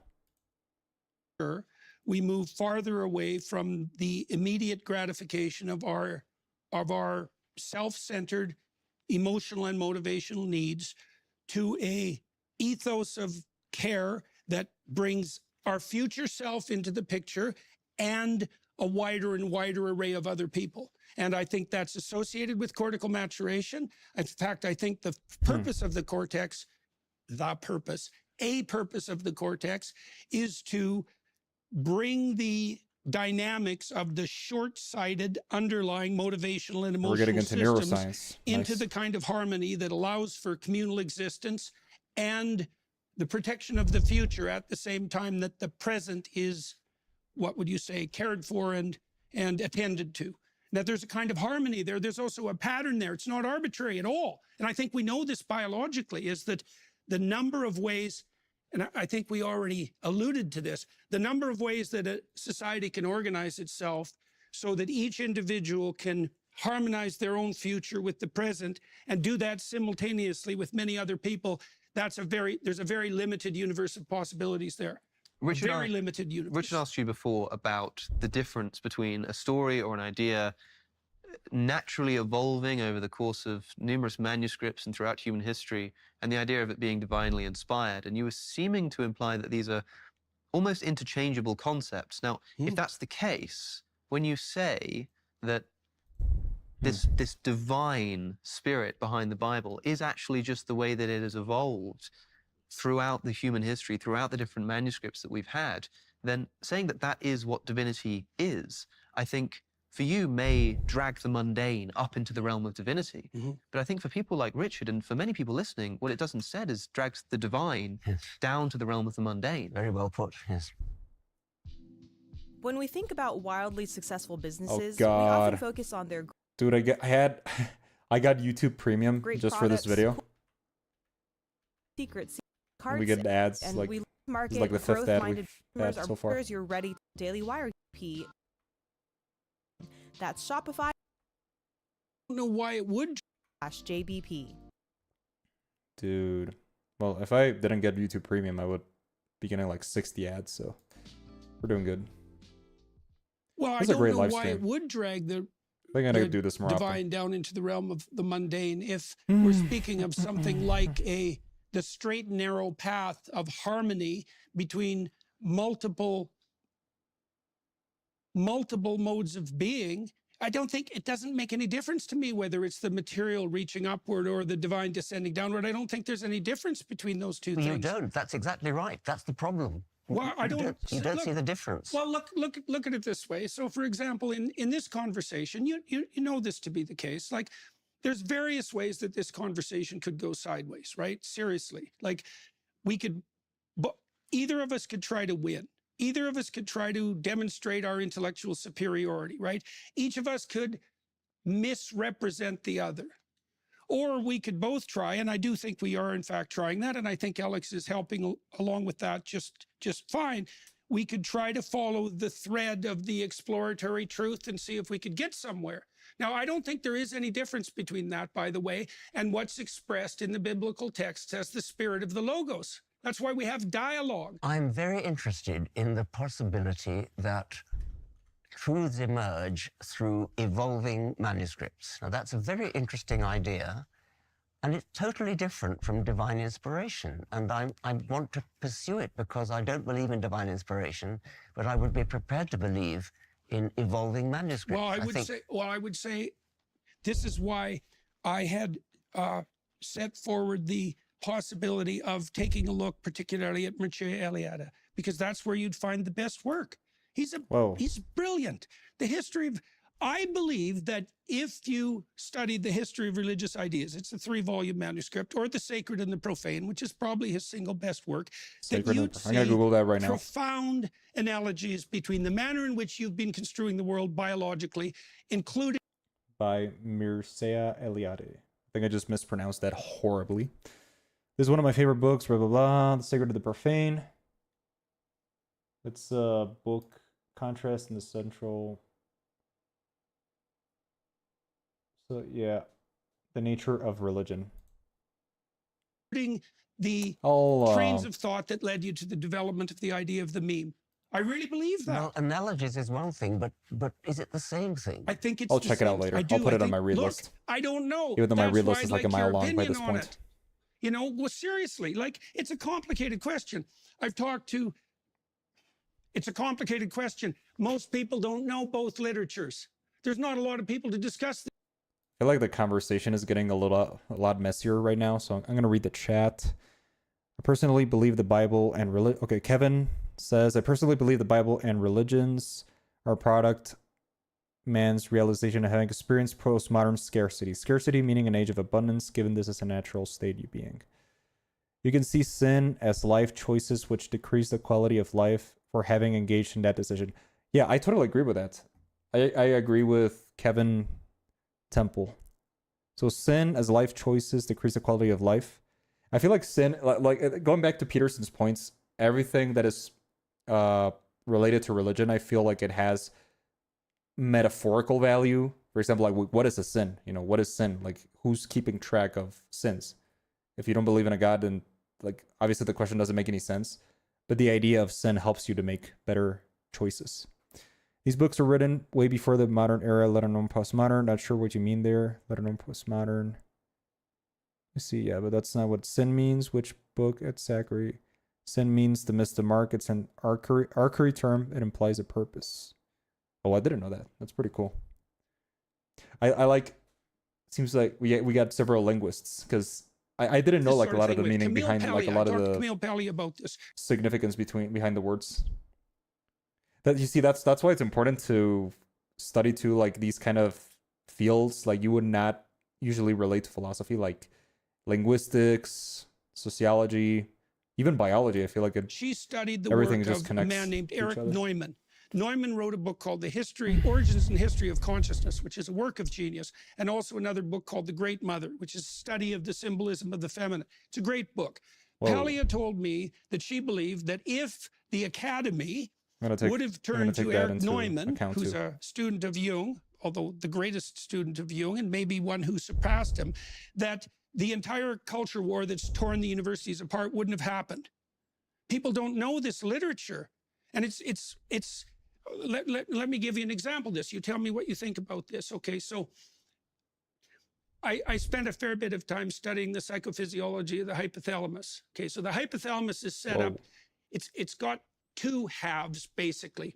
One half deals with fundamental motivated states, hunger, thirst, defensive aggression, sexuality, and so forth. And when those areas are dominated, the biologically relevant goal is activated and perceptions are oriented towards that goal. Okay, so now then you might ask yourself, well, what happens if all those biologically motivated states are satiated? And the answer seems to be is that the other half of the hypothalamus kicks in and it mediates exploratory behavior. And so the default structure of the mammalian nervous system is, if satiated or in doubt, explore and gather new information. There's no difference between that and hero mythology. They are the same thing. They're the same thing. The dragon fight, for example, which is the oldest story we have. Getting into the dragons. It's coded in the Mesopotamian mythology.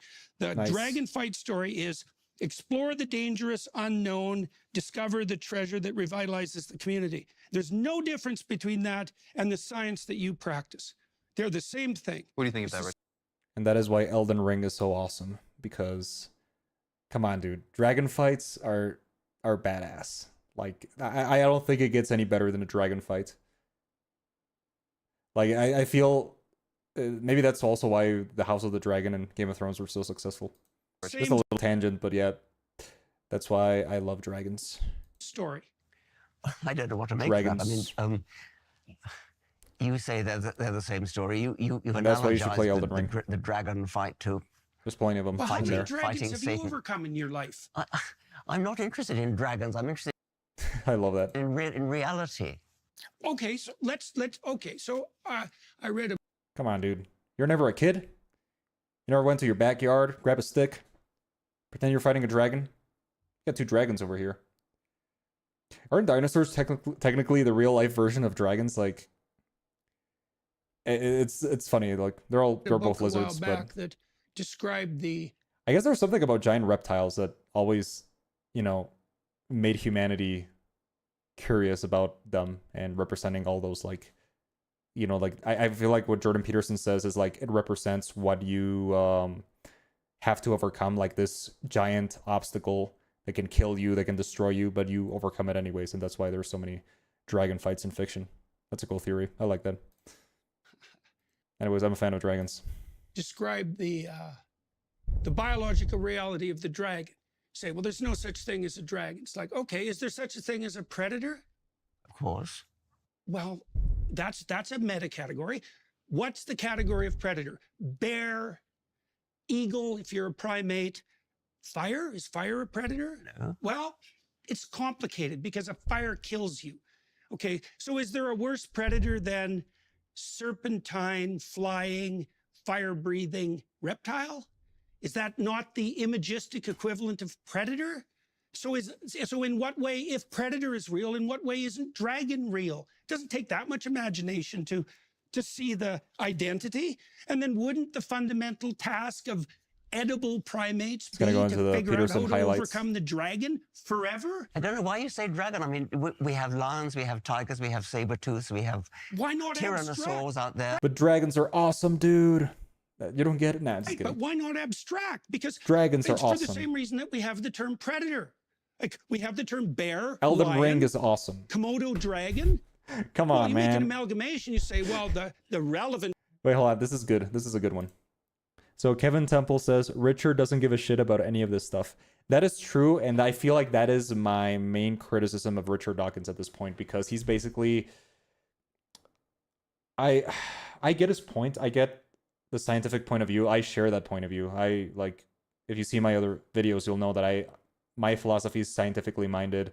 I believe in what's natural in the world, but it takes also a little bit of imagination to talk about this stuff in the abstract. And I feel like he doesn't even give an inch. Like he can't even say, like, yeah, you know what? I agree. A dragon represents struggle. A dragon represents danger. It represents fear. It represents overcoming obstacles. Yeah, he's just like, I feel like he's too smug about the whole thing, and Jordan Peterson seems like a more imaginative kind of dude. More, yeah, like, even though I disagree with a lot of, I think he also throws a lot of curveballs in order to like distract Dawkins. But yeah, I feel like, yeah, that's right. Why is his cold career is this? You also have to understand that Dawkins is he's not a philosopher in a sense. He's a biologist. He's a genetic. He studies evolution. He studies science, hard science. So I feel like in life you have to be rounded. I like it that he dives into philosophy, but that's why I have to like reread the God Delusion and like those kind of books, because now that my like going on a tangent about my own process philosophical evolution, I feel like since I started reading about different authors, I've like the way I think about things has expanded, and you can't really center on one thing. You can't just study engineering your whole life. You have to branch into other areas, even though it's it's not going to leave you any monetary success. I feel like you have to be rounded. You have to take care of your body, your mind. You gotta go venture into other hobbies, other kind of like things that are gonna make you a more full person. But anyways, I got into a little tangent set of there. features is an image. Well, what's the image? Predator as such. What's the image of that?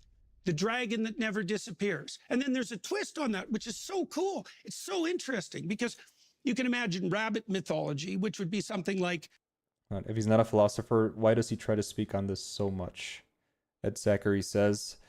Yeah, I guess you can try, but like you can try to do philosophy, you can talk about stuff, but you have to be open to criticism, like I guess that's a criticism of Dawkins. I feel like everybody should be able to speak on subjects, but whether they're right or wrong is up to the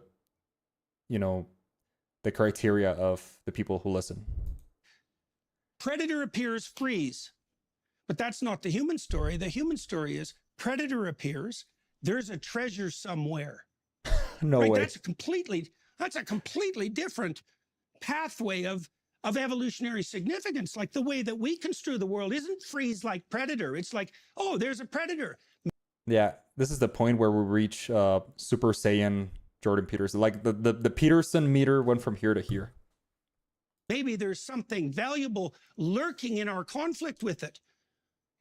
Our sticks and our spears that enable our fragile bodies to stand up against the dragons of the world. So a dragon is a pictorial representation of the abstracted concept of a predator. Yes. As you say, we already have the term predator. And so it might be useful in art, in narrative, you can't paint an abstraction. We had the image way before we had the word. Sure, okay. But that's a seriously important thing to understand. But now we have the word. We have the word predator. And maybe if we were doing art, maybe if we were all going to sort of draw a picture or tell a story, and we wanted to invent a story to give our children a good moral message, we might invent this dragon or use this dragon as... Well, we do, always. We do it continually. Exactly, we do. We do it with Harry Potter. We do it with The Lord of the Rings. We do it with the Avengers. But when you say... There's no escaping from it. But when you say the biology of a dragon, I'm loving this. you must understand how that can be misleading as to the enterprise that you're engaging in, because we're talking here about narrative, we're talking here about art, we're talking here about representations in literature. I don't think the category of dragon is any less valid than the category of lion. Any less biological?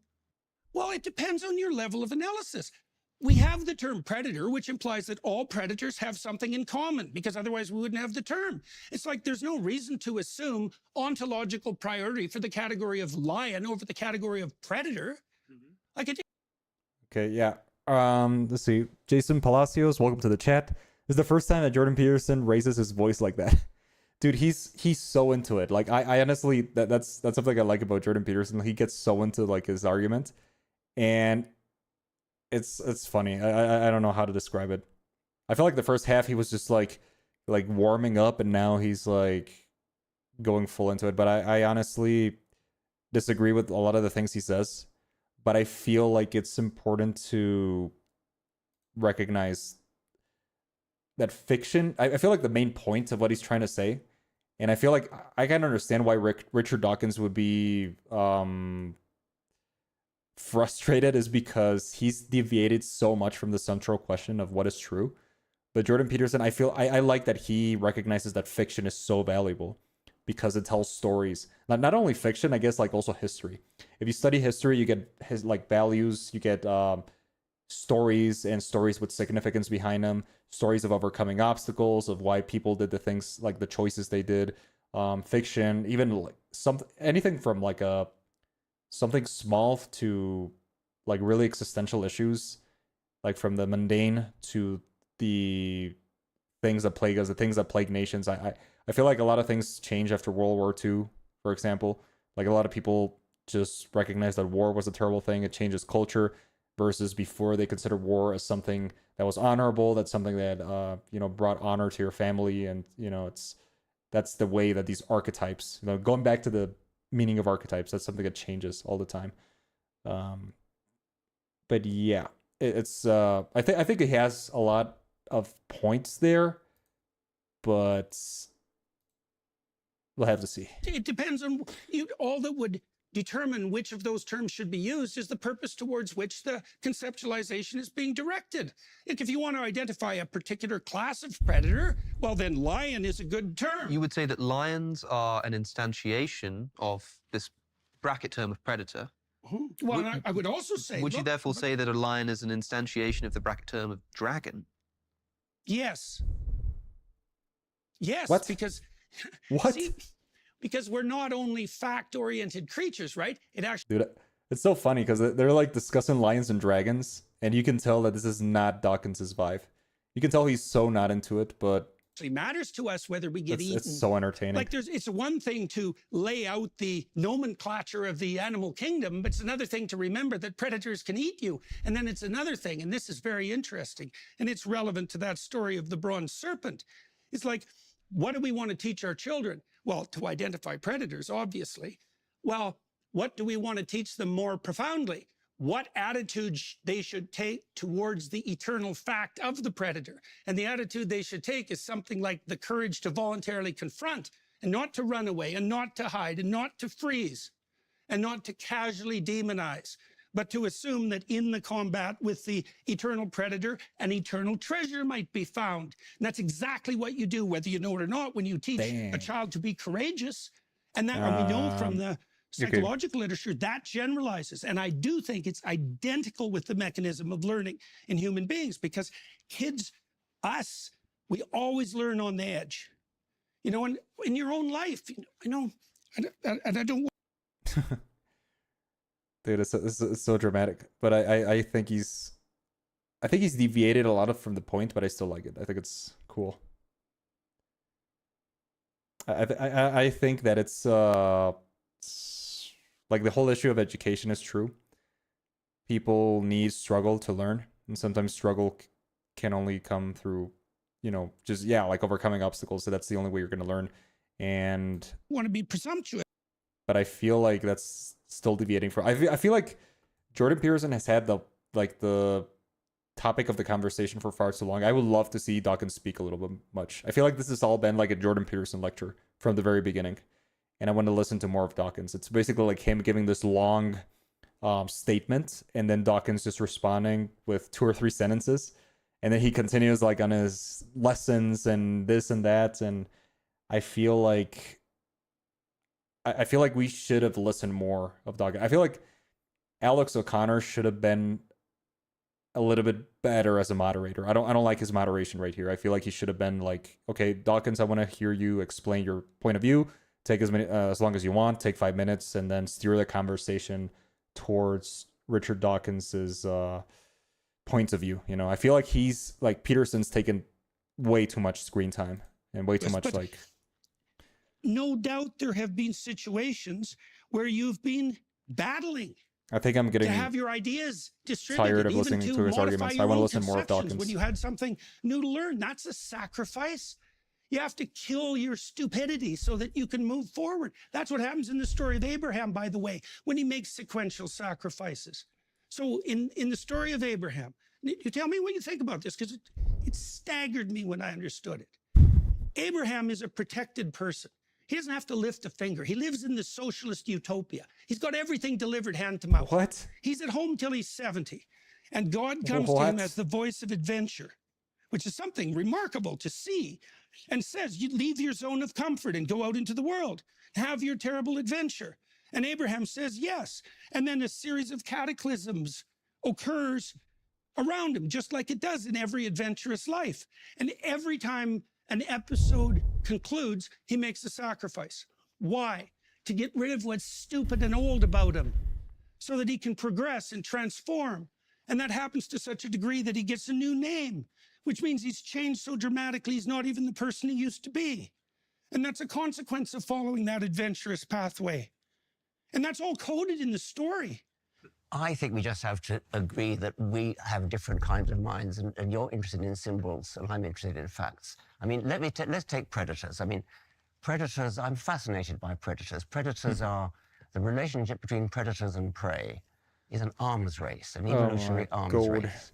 And whenever you see a really complicated, beautifully designed piece of biology, what Hume, I think, one of Hume's characters called things that ravish into admiration, all who contemplate them.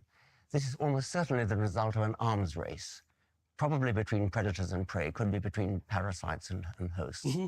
And so if we are talking about adaptations to just the climate, woolly rhinoceroses grow hair because it's getting cold. That's relatively boring. Mm-hmm. But when it's an adaptation to a predator, then you get an escalation of adaptations by prey, which are countered by predators, which are countered by prey, so you get a gradual escalation.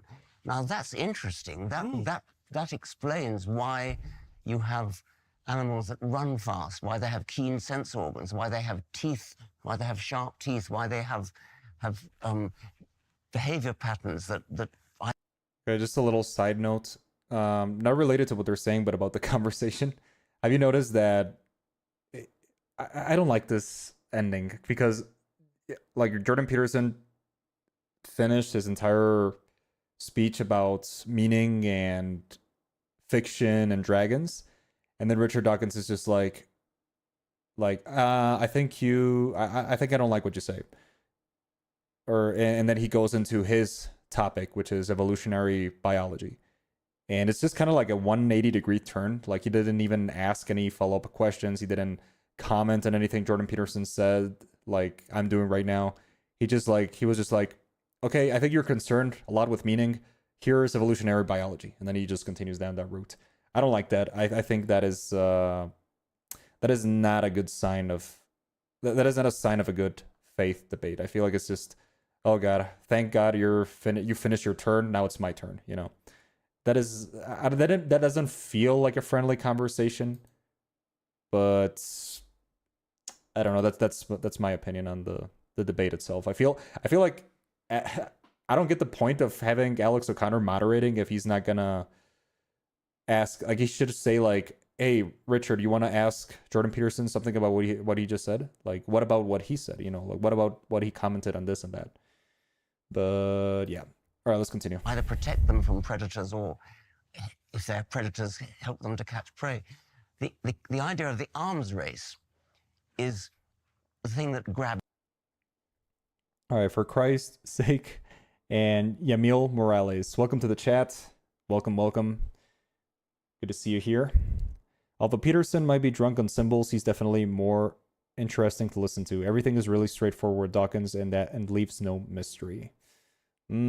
That is true to a certain extent, but I feel like it has to do more with the philosophy of each person. I feel like if you have Dawkins' philosophy, there's still a lot of room for I guess the right word is awe, like feeling awe at the world, awe at the beauty of nature and all that kind of stuff.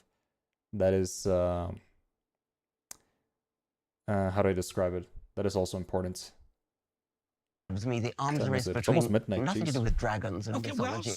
so fair enough, right? And I share your appreciation for that remarkable, the remarkable phenomena that emerge in consequence of that. Okay, so let's take the idea of arms race. All right, so here's how I would construe what I said in what I think might be your terms. Okay. All right. We transformed the battle with the predator into a meme battle.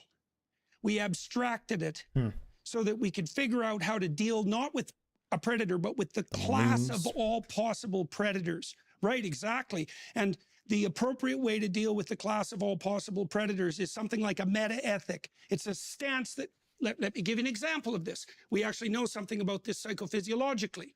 And you can look at it spiritually or physically, and it doesn't matter. So, for example, if you take people in psychotherapy and they're accidentally exposed to something they're afraid of, they have a stress response that's damaging if it's sustained, and they become more frightened. But if you expose them to exactly the same stressor, and they do it voluntarily, they manifest an entirely different pattern of psychophysiological activation. Okay, and it's a stance of challenge, right, and not of fear. All right, and so one of the things that you're doing in psychotherapy when you get people to expose themselves to, you could say predators, because that's an accurate way of dealing with it, is that you get them to shift into a mode of voluntary confrontation instead of prey-like apprehension and retreat. And what they learn from that is that they can embody that pattern, which I would call a spirit metaphysically. They can embody that, they can practice it. It's also the case, there's some evidence that there's epigenetic consequences of that. If you practice that process of voluntary confrontation with the terrible unknown, it can catalyze transformations that reach all the way down into the cellular. And so we abstracted the fight with the predator into the imaginal space. We play out various tactics. Some of them are conserved and transmitted. They adapt themselves to the structure of human memory, and they make the foundation for our most fundamental narratives. Look, you know, the reference I made to Harry Potter, the reference I made to The Lord of the Rings and to the Avengers, these aren't casual references. You know, we spend most of our... The references to Joker fully ado. I would love to see that. I would love to see Jordan Peterson's opinion on Joker too. I feel like that would be very interesting. Like, imagine just sitting him in the theater, no context, like opening night, and you're like, hey, Jordan, like, this is a very good movie. It's the sequel to 2019's Joker. And just sit him in the theater, like, make him watch the entire movie. And then when he comes out, like, zero information about the reviews, about how good or bad the movie is. And then he just comes out of the movie and he's like, you're like, ask him, hey, so what did you think about the themes of Joker Fully Ado? And he would be like, what would you think? Would you think he'd say it's bad? Or he would go into, like, the symbolism of the songs and all that? That sounds like a good idea. Computational, high-end computational power. I guess we can't do that anymore because the movie came out already. Where we can portray meme battles so that everyone can observe them. Yes, so that would be very entertaining, though. Genetic, dragon as mimetic. We'll probably Richard, think it was profound. This concept of the dragon as the abstracted predator as a whole. Can we talk meaningfully about the truth in these stories left. where instead of talking about a predator or this predator or that predator, we're talking about the concept of predator as a whole? The dragon's a meme. Yes. The dragon's a meme. Yeah. It's a deep meme. Well, it doesn't get me, doesn't impress me. I mean, I like reality, and it obviously impresses Jordan, and that's fine. It just, we have a different kind of mind, I think. Well, I had a comment about that too, you know, because I actually think Morales that's true. said before. So Dawkins needs to have trait, openness. Better imagination. And openness fractionates into two types. One type of mind is associated with deep interest in ideas. People like that tend to prefer nonfiction. A variant of that is openness proper, and it's associated with a much deeper orientation towards the fictional and metaphorical. I do think we have different kinds of minds, but if we accept the presumption that there is a unity of knowledge, and I don't know if that's a presumption that you entertain or presume or share, because we could discuss the alternative, my sense is that those two pathways have to unify. Now, I don't think we know how to unify them in the West. That's why there is this conflict between the scientific and the religious. It's not like I know how to rectify that. The best I can say is this is what I've learned from studying those stories. But I would also say, because I've studied your work, I do believe that that idea that you formulated of meme is exactly the same thing that Mircea Eliade is detailing out in his work. And I think the reason that he's not attended to by the universities, because he's passé in the history of religious ideas, is because everything he says demolishes the postmodern Marxists. Demolishes them, which is something that seriously needs to be done. And so I keep hoping, I think, God, it would be such a remarkable thing for Dr. Dawkins to know, especially Eliade's work, although Eric Neumann would be a close second, because it takes the notion of meme, which is what was the recreation of the world in imaginal space and the transmission of those recreations and their potential battles. That's what you specified. And it expands it out into something that extends across millennia. It's the logical extension of your idea. And it's not like people know this, because there aren't people who know both literatures. So this idea of lion as gene, dragon as meme, I think in so many words that it sounds like that's sort of a summary of what you're getting at. And I get the impression, Richard, that you might agree. It's like he's delivering that's something I don't know if I like about Jordan Peterson. But he's like very performative. So he's like, and you can tell Richard Dawkins is not into it. And I feel like Alex O'Connor is kind of trying to make Richard Dawkins a little bit more sympathetic, but he's just not having the idea it. that the He's dragon definitely is just an not having it. effective, mimetic abstraction of the concept of individual predators, but it's just not that impressive. Yes. It's just not that. Well, that it's true, but it's not an impressive truth. Impressive at the same time that you are compelled and interested by the idea of meme. I mean, let me ask you a psychological question, if you don't mind. You're obviously welcome not to answer it, but there's a reason that the idea of meme gripped you, and there's a reason it spread. It's because you put your finger on something. So can I ask you how that idea emerged and why it attracted you? As a Darwinian, I'm interested in the process of natural selection. Natural selection is the differential survival of replicating entities. DNA is a very excellent replicating entity, whose replication and selection has given rise to the whole of life on Earth. I wanted to make the point that DNA is not the only possible replicator you could imagine. Right? There might be there probably is on other planets, a different kind of replicator, not DNA. And then I thought, maybe we don't have to go to other planets. Maybe there's another replicator staring us in the face. The virus of the mind. The virus of the something mind. that spreads not by DNA replication, but by imitation from mind to mind. So it could be a fashion of clothes, it could be a musical style. Yeah, that's what he means by memes. So you got memes, and also you have, it's kind of like, yeah, basically like a virus that spreads from person to person.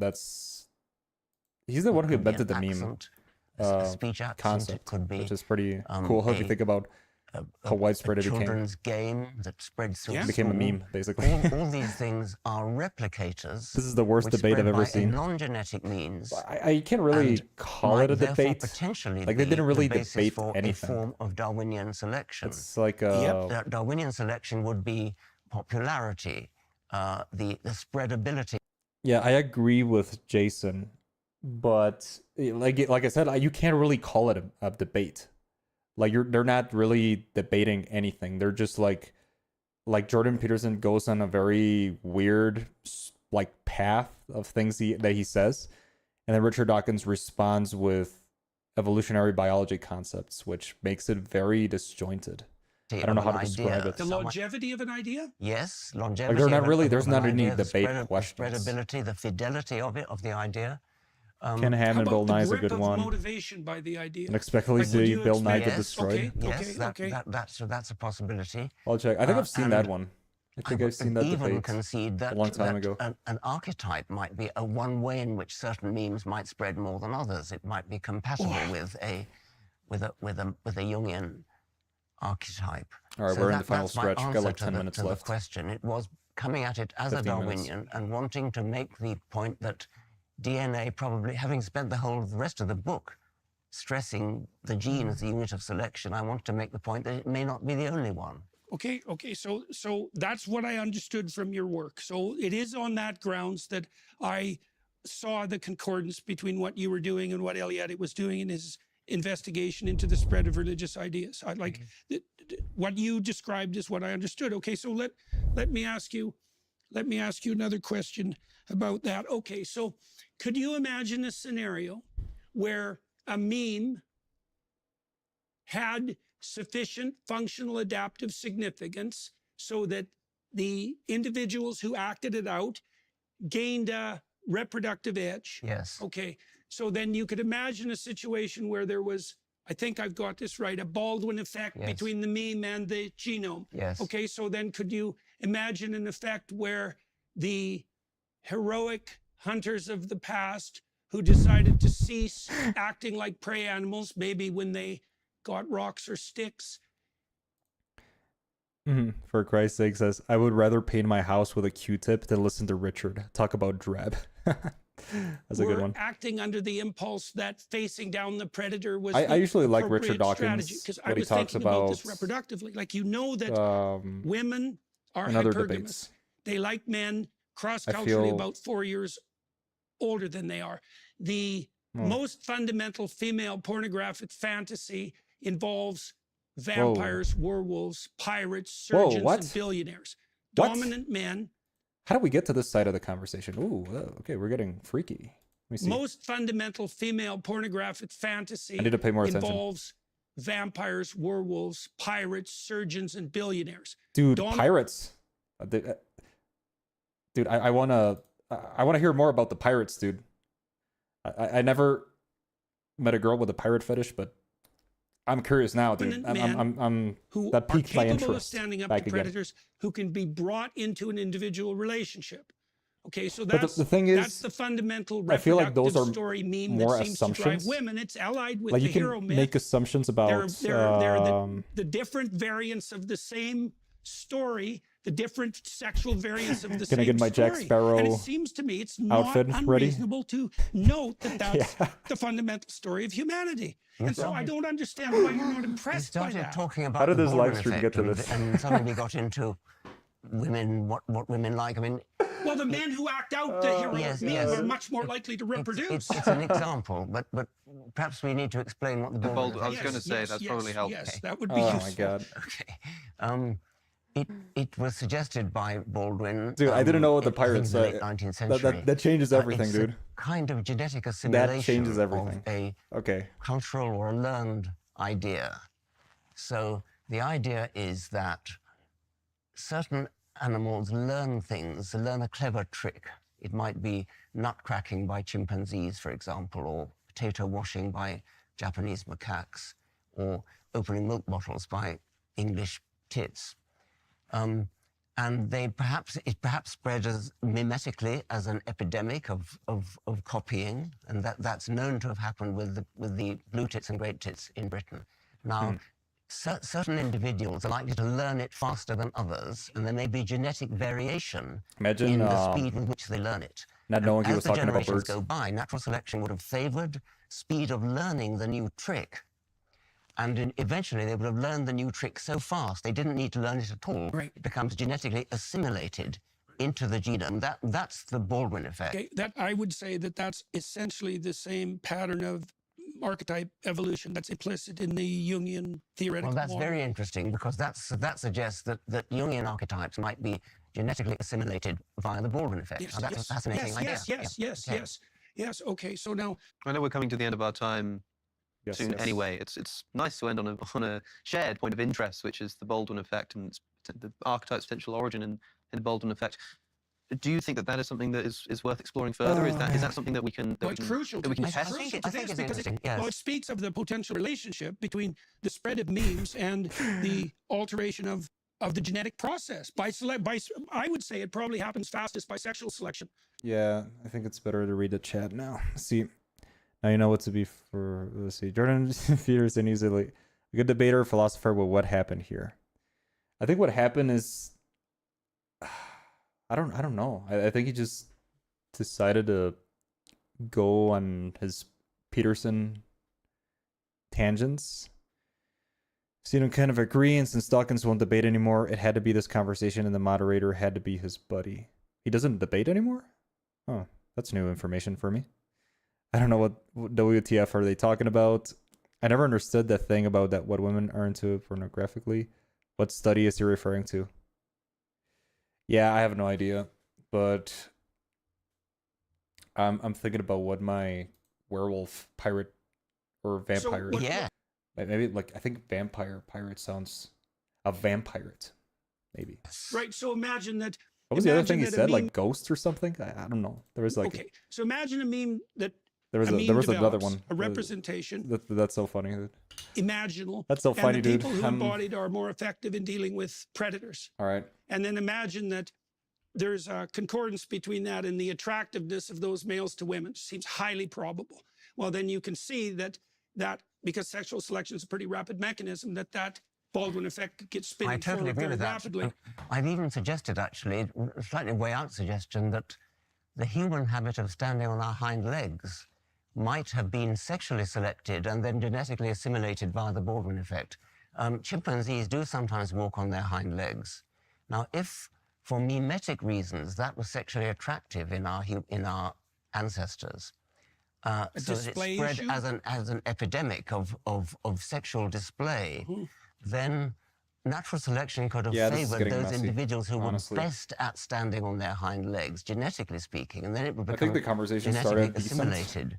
This and it just descended sexually into selected mimetic effect could have been genetically Just completely assimilated and unrelated given rise to topics. the genetic know what to think. tendency to walk on our hind legs. So I remember what I was going to ask you about this. So I don't know what to think of this imagine conversation. you have a situation in the biblical narratives where the idea of sacrifice is dramatized and ritualized. So it's acted out. It's not exactly understood. It's dramatized and acted out. Well, I believe there's a concordance between the probability that sacrifice would be offered and the ability of someone to so glad they forego didn't pay money for this, gratification but or to didn't they, work towards a future end. They're the same thing.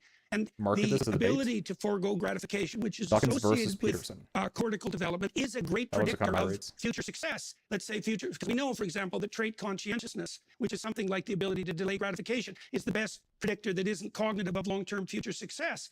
The ability to sacrifice the present for the future is a hallmark of a strategy of adaptation that's going to propagate down the generations. That's interesting. As a Canadian, you probably know about the potlatch phenomenon. Yes. Where a great sacrifice is a social display, destruction of one's own property which is a form of sacrifice. Destruction of one's own property is a mark of prestige. Right. Well, it indicates, and they know those communities, it indicates two things: your willingness to distribute generously to the community because you're a big man if you can do that, but also your faith in the process by which that wealth was generated. I'm so good at, I think women use wealth as a marker of sexual attractiveness, not because they're interested in wealth, but because wealth is the best single predictor of the ability to generate wealth. And the potlatch is that kind of manifestation. It's like, yes, I have all this stuff. I can give it away and burn it, and I can make it again. What? Because it isn't the wealth, it's the capacity to generate the wealth, right? It's a process or a spirit, you could say, if you wanted to get metaphorical about it. So there's this remarkable concordance between your work and these works that I've been investigating. Like I said, no one knows the two literatures. And so it's very frustrating in a sense because I understood your concept. All right, let's see. I'm going to comment on this.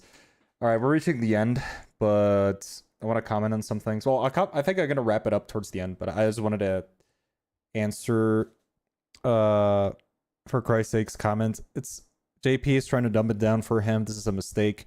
It's a mistake because he's trying to bring it into a meta form in hopes that Richard will catch on so he can move on to deeper thought, but Richard will not bite. I think you're giving Jordan Peterson too much credit. I feel like he talks a lot to try to confuse. I don't think he tries to confuse. I think that's assuming malice from him, but I feel like he thinks what he says is much more important than it actually is. And he forgets that normal people, like people who are not like into the whole like neuroscientists, like high intellectual stuff, is like they're gonna understand what he says. I feel like that's kind of detachedness from reality. I don't know how to describe it, but a lot of people do this, like people who speak in public or talk about topics. They're not they're good at, how do I explain this? They're good at communicating without being good at communicating. Like they can't really To meme, I would say an exact like portray way a that you message just laid that it out. is And I understandable thought for this is a lot of people. I don't exactly know. what I've been I don't know how to studying. describe it. There's these fundamental narratives, All right. and the people who And embody them. stretch. Look, the heroes in the theater, they're actors of a narrative meme. We who They're wrestle with obviously God. attractive. People flock to watch them. You know that. Man, after listening to this, I'm not sure if I even want to read the book. I feel like it's gonna be 400 pages of like these kind of circles and circles and circles, and then I'm like, yeah, you know what? Among I'd rather read Attack on Titan again. That's you take what I'm gonna do this vervets break. and you Why show not? them pictures of the other vervets in their troops, they spontaneously gaze longer at the higher status vervets. Right, it's exact. So imagine this, in the human society, is that you have people who act out the appropriate meme, let's say, which is something like a meta strategy for dealing with predation. It's something like that. You can approximate that to a greater or lesser degree. The more you approximate that, the higher you are on the sexual selection, in the sexual selection hierarchy. And I think that's clear. Like it's a bit more complicated than that, because women seem to be, the pornographic literature that women prefer is both the capacity to stand up against predation and maybe even to be a predator, but that has to be brought into alliance with the ability to make a intimate relationship and share. So it's like half monster, half cooperative distributor, cooperative generous distributor. It's something like that. You can see that's a real knife's edge The audio video are not in sync. evolutionarily, Oh, because shoot. you want That someone happened who again. can keep the real monsters at bay. But if they're such a monster that they don't share and aren't generous and can't take care of their children, they're just another bloody predator. So, Richard, the Baldwin effect applied not so much just to the mimetic preference for people who stand up, for example, but something like a dragon, the abstracted predator. Is there any kind of Baldwin effect no, man. implication of All right, of we're this at the kind end. of I meme? think there It's, could be. it's I mean, okay. I think it's an interesting idea that Jungian archetypes could be Baldwinized memes. And perhaps the dragon. I'm gonna pause it. Just another bloody predator. So, Richard, the Baldwin effect Yeah, the audio and applied- video just can't get out of sync. could be one of those. Sucks. Well, you somehow. didn't have that terminology, Ah. even the Baldwin effect All right. terminology, but Well, that notion the video's almost over anyways, but is implicit in his writings. Like he was struggling. He also didn't precisely understand sexual man. selection. Well, at let's least say. So it's the the idea end of the video. lurks It's so, like, implicitly I in his can't- work. that There's never happens a sometimes. statement like that. But you but it's very random. I think it's my internet connection and the way Streamlabs handles can things. see clear indications. But it's kind of lucky his actually that it struggling happened towards towards the something end. like a Baldwin effect explanation.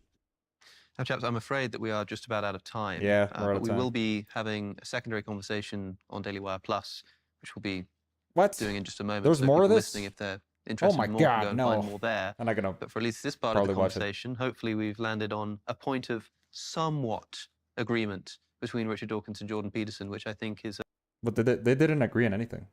Back are in terms of interest. I don't think I admit the question really.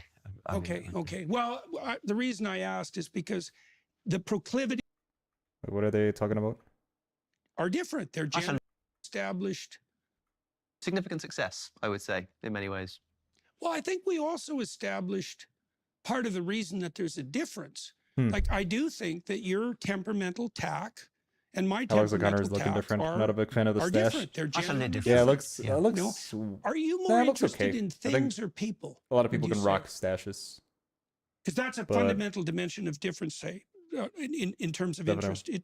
I was gonna say, I look, don't he looks think I healthier. admit the question really. Looks healthier since he stopped being Well, vegan. The reason I asked is because the proclivity to prefer nonfiction, This is why what I which noticed. is more of a masculine proclivity, is associated with a tilt of interest towards the domain of things. Alex rather O'Connor's than the gonna be in domain of Daily people. Wire soon. So- Sounds like it. I'm So I was interested curious in I'm about interested in eternal things. I'm interested in things that were true before there were any humans and will be true long after humans are extinct. I think the whole cultural sort of kind of Christianity nets out thing all is on the symbolism and premium metaphor version, but stuff that like is that. my guess. Maybe. Depends on the Baldwin effect. Yes, okay. Thank you, sir. I'm very happy that I Thank had you the very opportunity much. to talk to you today. Thank you very much, Alex, for All right. for hosting this. And for everybody who is watching and listening, as Alex pointed out, we're going to turn to the Daily Wire side right away. And if you want to join us for another 30 minutes of this conversation, then you'd be more than welcome to do that. Yeah, I'm not gonna get the Daily Wire. And so plus. thank you one way or another for your All time right, and attention well, today. I think that's everything. Well, I was gonna go into like a longer conclusion, but the stream started giving me issues. Yes, okay. Thank you, sir. So what I'm gonna do is I'm just gonna quickly conclude. Yeah, I like the stream. Let me see.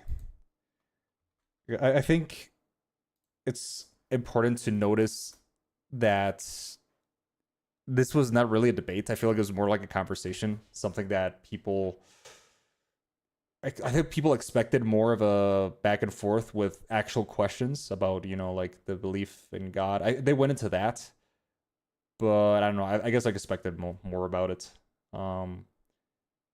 But yeah, I think I think